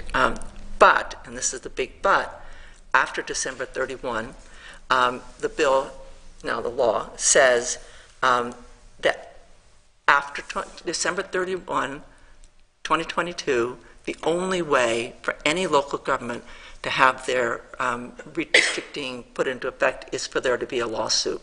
Now, along this way, we've actually sued the North Putnam School Board and Beagle County Council for egregious problems in terms of redistricting.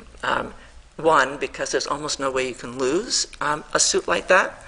But in the process, we triggered this fear that there are going to be people running around trying to sue, running around trying to sue local governments, that didn't meet every single criteria. So I want to assure you that that's not the case. There are examples. St. Joseph's County, the Republicans and Democrats there were at loggerheads, and they ended up spending $500,000 on redistricting lawsuits and so on. Madison County spent $250,000 on the same thing. This is totally unnecessary, but it led communities to start hiring law firms or other entities that charge these $30,000, $40,000, just crazy amounts.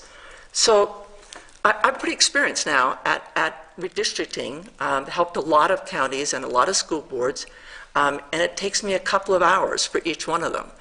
So if you want to pay me $20,000 an hour, but we did it for nothing. Now, Greencastle will have to re-precinct. Right now you have a population deviation of 59%.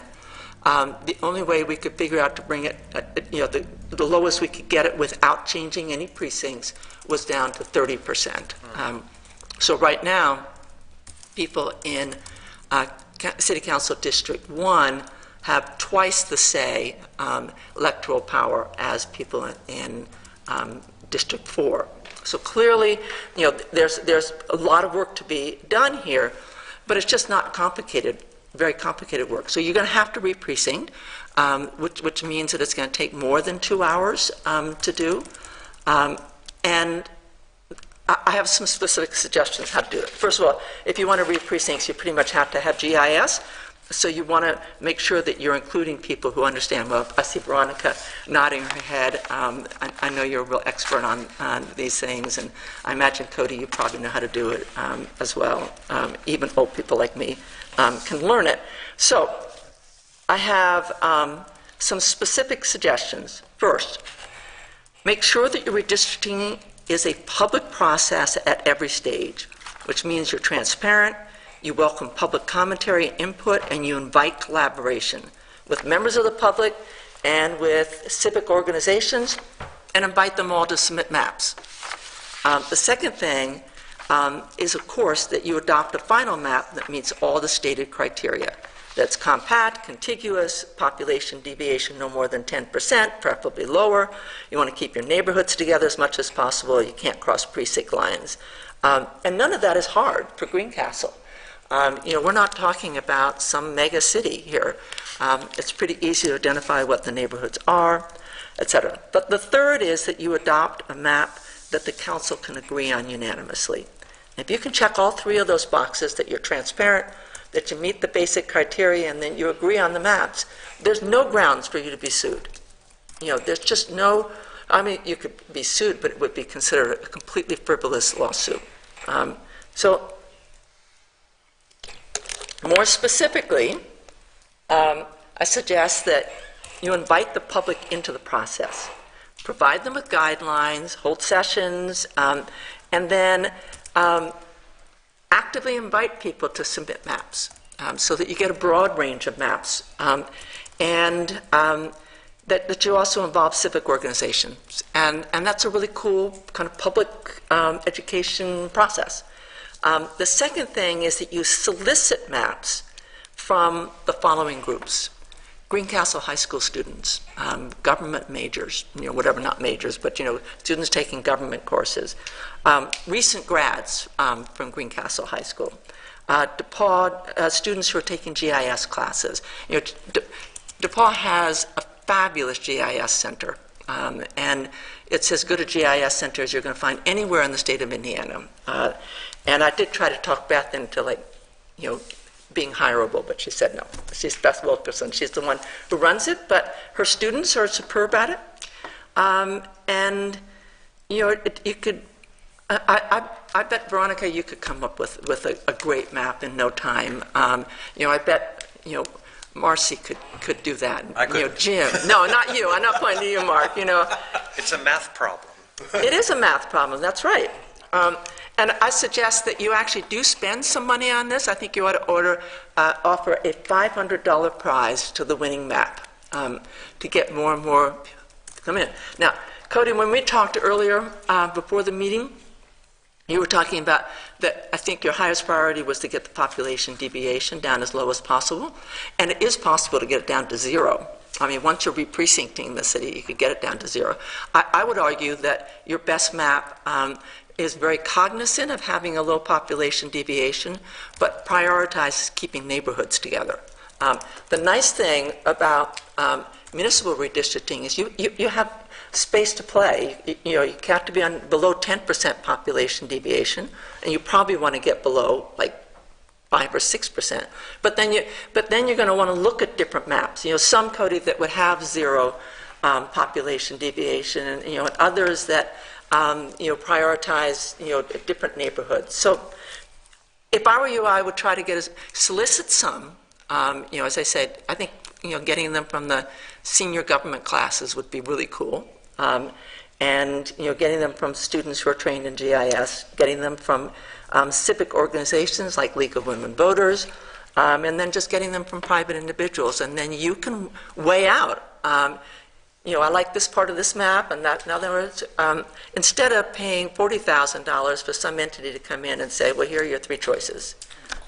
So that's, and I also did have one, if you really feel compelled to hire someone from outside, there's a superb county clerk in Knox County. His name is David Shelton, and I think he probably did the redistricting for about 24 counties last year.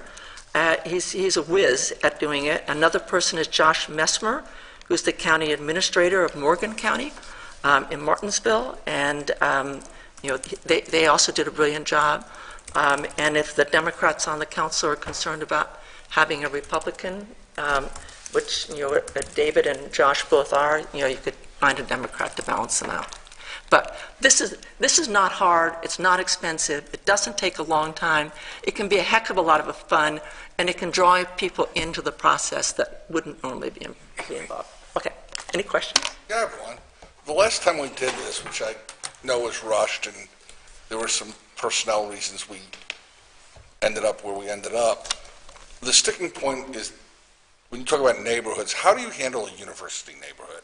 So we have sitting in the middle of, well, not in the middle of our city, but we have a block of students that count as residents. I know.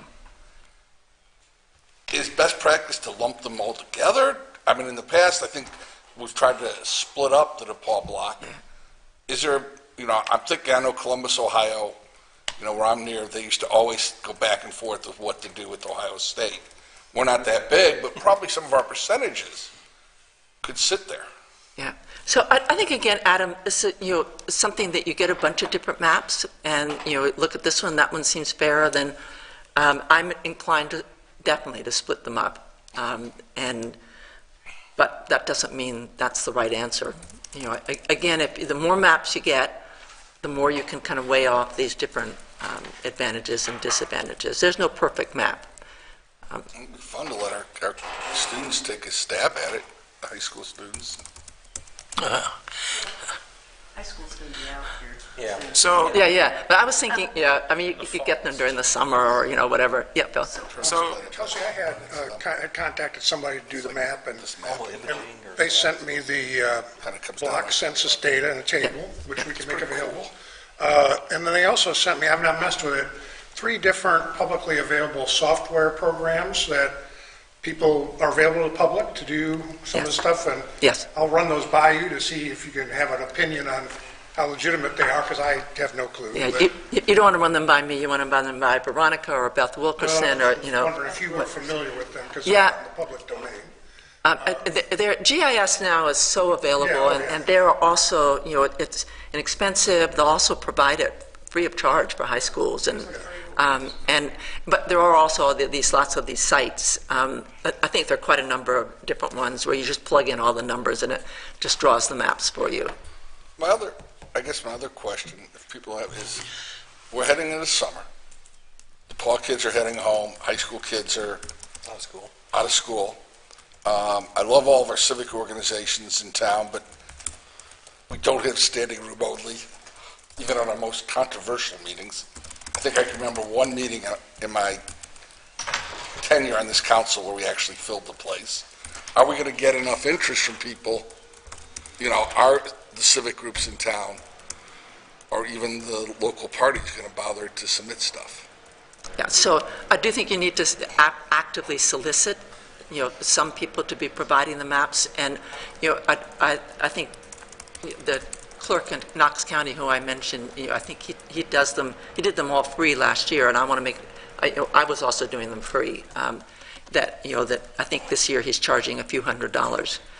But he is a whiz at GIS, and I completely trust him in terms of being nonpartisan about what he does. So I do think there are lots of people out there that you could just solicit different ones, and I had been hoping that maybe Beth Wilkerson, could be enticed to do it.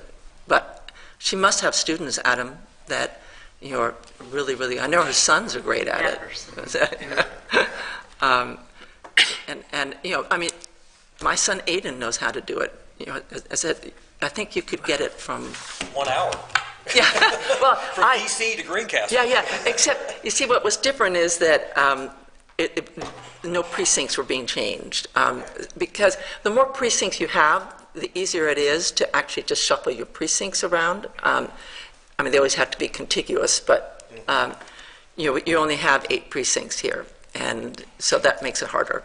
So, but re-precincting, it really does. I bet people who are good at GIS, it would take them no more than 4 hours to come up with an acceptable map, but you want multiple maps. Both Mark and I talked to the clerk's office at the courthouse, and I think we probably still need to double check this, but both of us were told that because Greencastle now is in one Senate district, Yes. we could reprecinct Yes. the city. That's correct. After we got the council districts done, because as I was just glancing at it, we're so out of kilter that you almost can't do it with the existing precinct. In fact, you cannot do it with the existing. The lowest that you can get is 30%. I even had Aiden check that, and he said that's right. The lowest you can get is 30%, and that would be, moving all of, I'm trying to remember. Northwest. Yes, into the first, yeah. But that only brings you Kelsey- down to 30%, and you could move one precinct line by moving for east, more toward, so you're getting 366 people, I think, that you would need. But once you start to re-precinct, you might as well just go ahead and do it, because even that brought it only down to 10.5%. So, And we've already got two sections of town that are kind of out of kilter. yeah, Not exactly. voting in the right precinct. Yeah. So there was a question. Kelsey, do you really think that the average Tom, Dick, and Harry that wanders around Greencastle thinks anything about the black lines on the map? No, but I think if you said... It's only bodies like this and school boards that this whole process seemingly is important to. But I think if you say to people in the 4th district, your vote counts half of what a vote in the 1st district, I think that that would bother them. That would bother me. So how the average person this doesn't affect them. No, but we still have to do it right. Unless they're deep into political processes and they're concerned about the change of the precinct lines or those kinds of things, but most people aren't that way. That doesn't mean we shouldn't do the right thing. Yeah, we still have to do the right thing. And the other good thing is by doing this with using vote centers, it's not going to change where you vote. You're right. Yeah. We've already stepped in that direction. Right. So that's kind of a technical question. Is re-precincting just splitting the wards in half? No. After moving the wards around? No, you can change. You can have your precincts, any lines anywhere you want once you start to re-precinct. I mean, you could, and a really viable map would be one that only changes your precinct boundaries a little bit. And that would be one thing that I would want to look at. But you could radically change the whole thing. Well, so what I'm saying is, would you just determine the wards and then split those wards in half, because the fourth ward has 4th East, 4th West, and those are the precincts. And so is it just determining the wards and then splitting them in half? That's re-precincting? I'm not sure I'm following your question, Cody. I mean, I don't even know whether you're limited to 8 precincts, but I assume because there's a law that that your lowest population of a precinct can be 600 people and the highest is 200. 2,000. Yeah, I think that now, which is getting close. Well, you said re-precincting can take us down to 0 deviation. Good. Yes. And so how does that process work? How do you write it, or how do you draw the map? Okay, so you get your GIS map that shows me all your census blocks that has, you can't cross over census blocks. So, you want to be looking at what your census blocks are, and then you just start drawing lines that, until you've got divided up the population to as mathematically close to equal as you can. You'd be off probably by a few if you're going to not cross census blocks. But you can make the precincts whatever you want as long as they have at least 600 people in it, no more than 2,000. So we're starting with the the blank wards, slate. and then you fill in the precincts afterwards. You do the wards, and it comes out 0, and then you fill in the precincts. Yes. Yeah, I think. That process makes sense to me, too. Yeah. And see, like 4th East has 1,978, and 2nd East has 1,829. So we've got 2 that are approaching 2,000.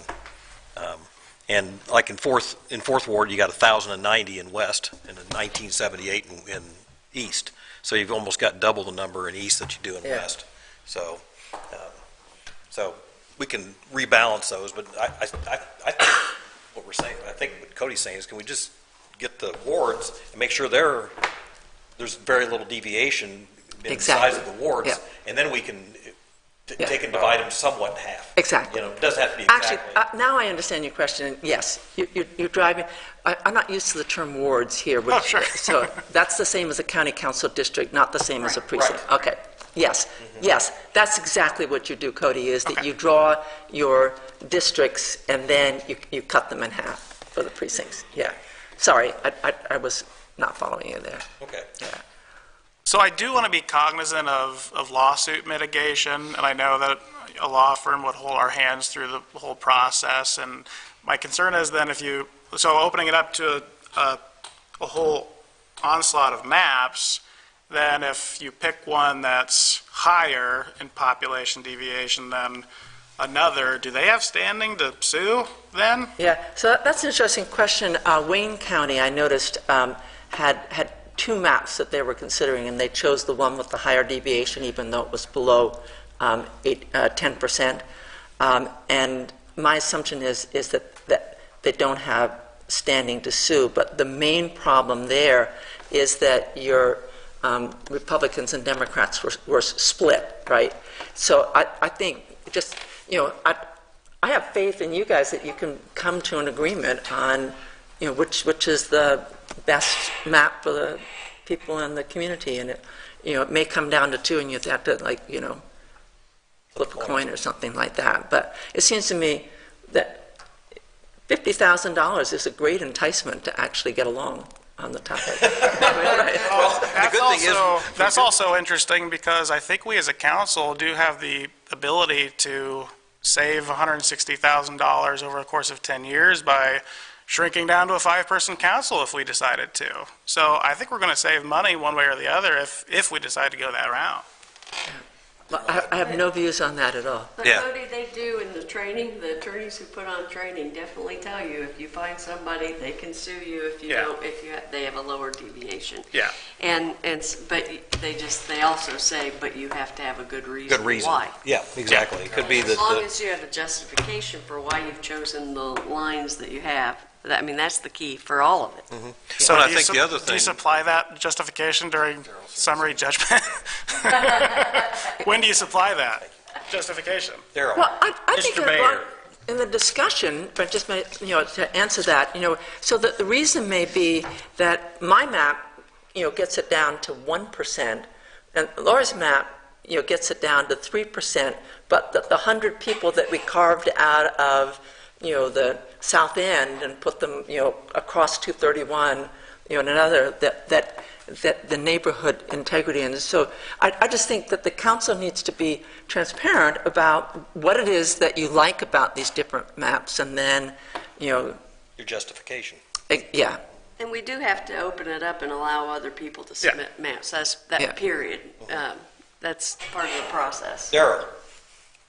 Yeah, sorry. Mr. Mayor, Adam's already expressed his feelings about 5 minutes ago with a big yawn.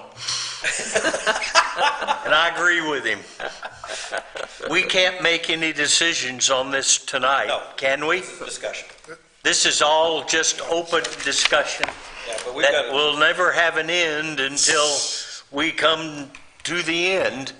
I suggest that we have an informal / special session / whatever you want to call it to address this issue, and not make it formal at a meeting until we have formalized the plan. Well, I think the intent of tonight in talking with Mark was just to provide some startup information to everybody and allow council members to ask questions. And we have done that. We got more questions than we got answers. Is there one question we haven't asked? You're drawing this map by whoever we hire based on our current council size. Cody's brought up. Well, I think there are possibilities. I'm not sure exactly what state statute provides for Yeah, I our really size. didn't want to bring that up until we got further down the road. But don't we have to decide that before they draw the map? No, because we could, we got 3 at Oh, okay. large, and we used to have. Now I understand, and now I kind of agree with Darryl. I think we'll probably stay, it's really up to all of us, but my suggestion is we stay with 4 wards, and then we retain as much as we can the integrity of what we already have, the lines we already have, realize we're going to have to shift them around a little bit, but as My opposed ward to. needs real but- help. Pardon me? It's my district that is really small, Right, and it needs to, yeah, it needs to. I mean, if it's But council's... that's really, I just got 1 vote out of 7, so that's my. you answered my question, because I didn't know if we had to decide size before we go down this road, but we don't if we just treat it as at large. Yeah. Sounds like we have a common purpose. I mean, And the one thing that I've really thought was in our favor was we've got 4 Republicans and 3 Democrats on the city council, and we've got the guy that's going to sign it as the other Democrat. So we have really 4 and 4. Yeah. So if we get along, and we do get along really well, and we can pass this with very little dissension, if any, and the mayor signs it, then I think, and as long as it's compact and contiguous, and we all get along and everybody agrees on it, I don't see that it can be a loss. And Darrell's laughing, and then what they did 10 years ago, Putnam County's still just a 6% deviation, and that's Aiden's map. So, it worked. It's worked for 10 years, and it's still at a 6% deviation. If you look on her website and go to the green counties, the ones that are in good shape, Putnam County's right in the middle of them at 6%. And that's 10 years after they passed the redistricting that they did, that Darrell and everybody that was involved with at the county level did 10 years ago. How do you want us to move forward? Darrell, if council, it's council's Well, prerogative, I not think- mine, if you guys want to have a special session. Are we going to say anything we haven't said tonight? I mean, that's I mean, up that's to... the question. That's probably true. I mean, the only thing you might add at a special session is a demonstration of one of these GIS systems, but I don't know, that's up to you guys if you want to... I don't know what the parameters are. I just think there needs to be a gathering of minds, not necessarily in a formal situation as part of a city council meeting, and invite this lady to come and sit with us so that we can have open discussion just like we're doing now. Because at the moment, we're creating more questions than we are answers. Kelsey, the ground rules that you mentioned early on, public process, being contiguous, less than 10%, are any of those written in the statute, or are those just... No, they're in statute. So... Is that ground correct? rules are somewhat set for us. Yeah. And unless you want to add to the ground rules, maybe the meaning is, okay, here's the ground rules by statute, we're going to also consider A, B, and C, and here's the calendar we want to pursue to move forward. We're going to solicit XYZ groups to see if they're interested. They would need to submit their suggestions to us by September 1st or October 1st or whatever, and then council will meet, in September or a special meeting in September to determine what the map will be based on those that are submitted, and then do first reading in October and second reading, or first reading in September, second reading October, vice versa. And if it's not going very far at that point, then we can always look for outside counsel. Yeah. That's, And I think we should probably bring in some outside consultants like this David Shelton, too. Oh, for a map? Yeah. Yeah. Even if we don't end up choosing his map, pay him $500 or $1,000, whatever he charges, and say that, thank you. Well, and you've already talked about having an internal committee with council and... Yeah, I think the if first we- if decision the is, are we first going to group- go with local, small budget, or are we going to go with legal firm? And we've got 2 legal firms that, Can I make a motion to try to just move Okay. the discussion? I will move that we, well, I'm just trying to focus our discussion, I think is where Darrell is. I would move that we make it open to the public with a 500, we're allowed to offer a price, Lori? I don't know. All right, we will make it open to the public to submit. we welcome. We will solicit and invite students, civic groups, anybody in this community to provide us a map. I also will make a motion that we contact both the people that were recommended tonight and pay them nominal fees to provide maps. That way we at least have 2 maps to look at, and we meet back here in August, September. What would be best? August would be great. With the students? It doesn't take long. Well, we'd have to start soliciting But students. I'd be inclined to start, yeah. August, Yeah. at our August meeting, we view all those maps and move forward from there. And that should give us enough time, if we don't get maps, to hire a legal firm. And Kelsey, that includes you providing? Yeah, I'll probably be away, but I'll do it by Zoom, whatever. So just a quick point, hiring the legal firm first is pretty good for mitigation, for lawsuit mitigation. So just doing a lot of things first might open you up to problems down the line. So I don't know that I necessarily vote on this tonight, but I'm happy to move forward in that form and fashion. But Was that a second? I just worry about going forward on this without deciding yes or no on the law firm first. Well, I did just decide. I pushed the law firm to the second place. I don't want to say second base. I pushed the law As a firm fallback. as a fallback position. Okay. My motion, I'm just trying to move us forward, was to push the law firm behind us. For right now, we can fall back on it, get opinions, but get 2 semi-professional people that Kelsey recommended, maybe herself as well. We're willing to pay them. Maybe Aiden. If Kelsey, Any people if who Kelsey don't want to be promises not to sue, I second. This council has never split vote. It would be amazing. And I think a great Oh, it's not message- about the split vote, it's about lawsuits coming in. Well, Lori, are you comfortable with that type of motion? Or do you want us to just go wild? No, I'm comfortable. We can always talk to a firm if we have a plan at the end, an expert firm, and say, here's what we have, can you review this, does this look right? And that'll save us a lot of money if we do it that way. Okay. We like to save money. I'll second the motion. Because I think Daryl's right. People don't care, and if we spend $50,000 on this. Yeah. What was the date you wanted the? I was told maybe August 1st would be better. That gives us some playtime. You're going to eliminate the high school kids because they're gone and they start school. Well, is September too late? Well, No, high school kids aren't real, I mean, we could still open it up. Yeah, but- they're still but around. They're still around, Right. but the class has their curriculum, and they're going to be doing Yeah, this and that and the yeah, other, yeah. so it'd be something that they do on their own anyway, I think. So they could do on their own over summer. Yeah. And I think you position it to the high school kids, to the DePaul kids. Heck, the kids coming back in town from Purdue that have taken courses in this. That's true. This is something even if you don't win, this is a great resume Builder. I experience. know some kids. And I think, Veronica's going to know more than me, some kids at DePaul that might want some, I know some kids not at DePaul, too. and that's what I was just saying. We have kids, let's not just limit it to DePaul, because we have kids coming back from Ball State, Purdue, Exactly. that live in our town and might want to do this. What a great resume opportunity.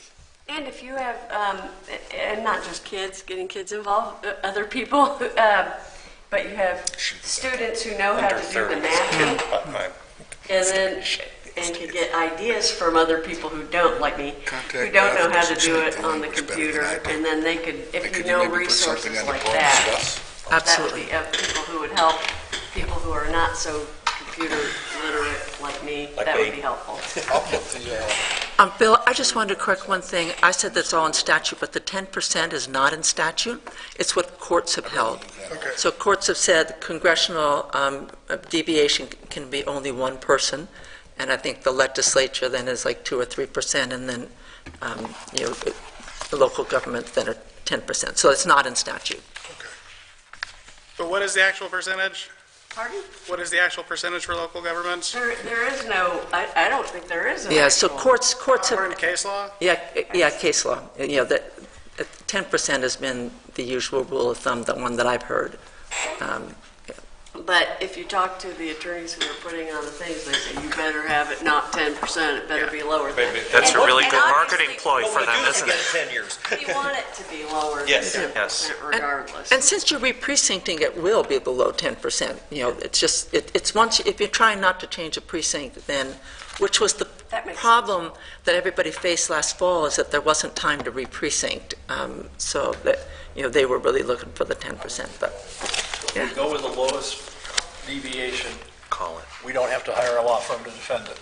Is that basically it? Yeah, if you come up with zero, or if nobody has presented any other plans that have a lower percentage, and I mean, it's unlikely that we would be sued at that point.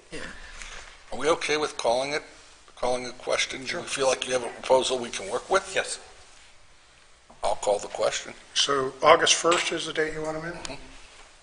We can always amend that if we get nothing. Okay, we have a motion and a second to open up the process to the public, solicit other maps, invite others to provide maps, contact the two people from Knox and Morgan County and ask them to provide maps, even if a fee is involved, and all maps to be submitted to council no later than close of business on August 1st. Thank you, Kelsey. Yes, thank you very much, Kelsey. Thank you. Any further discussion or questions? Hearing none, please signify your approval by saying aye. Aye. Any opposed or abstentions? Okay. That concludes the business on our agenda this evening. I will entertain a motion to adjourn. I so move. And the honorable second. Second. We have a motion and a second to adjourn. All those in Contagious. favor signify by saying aye. Aye.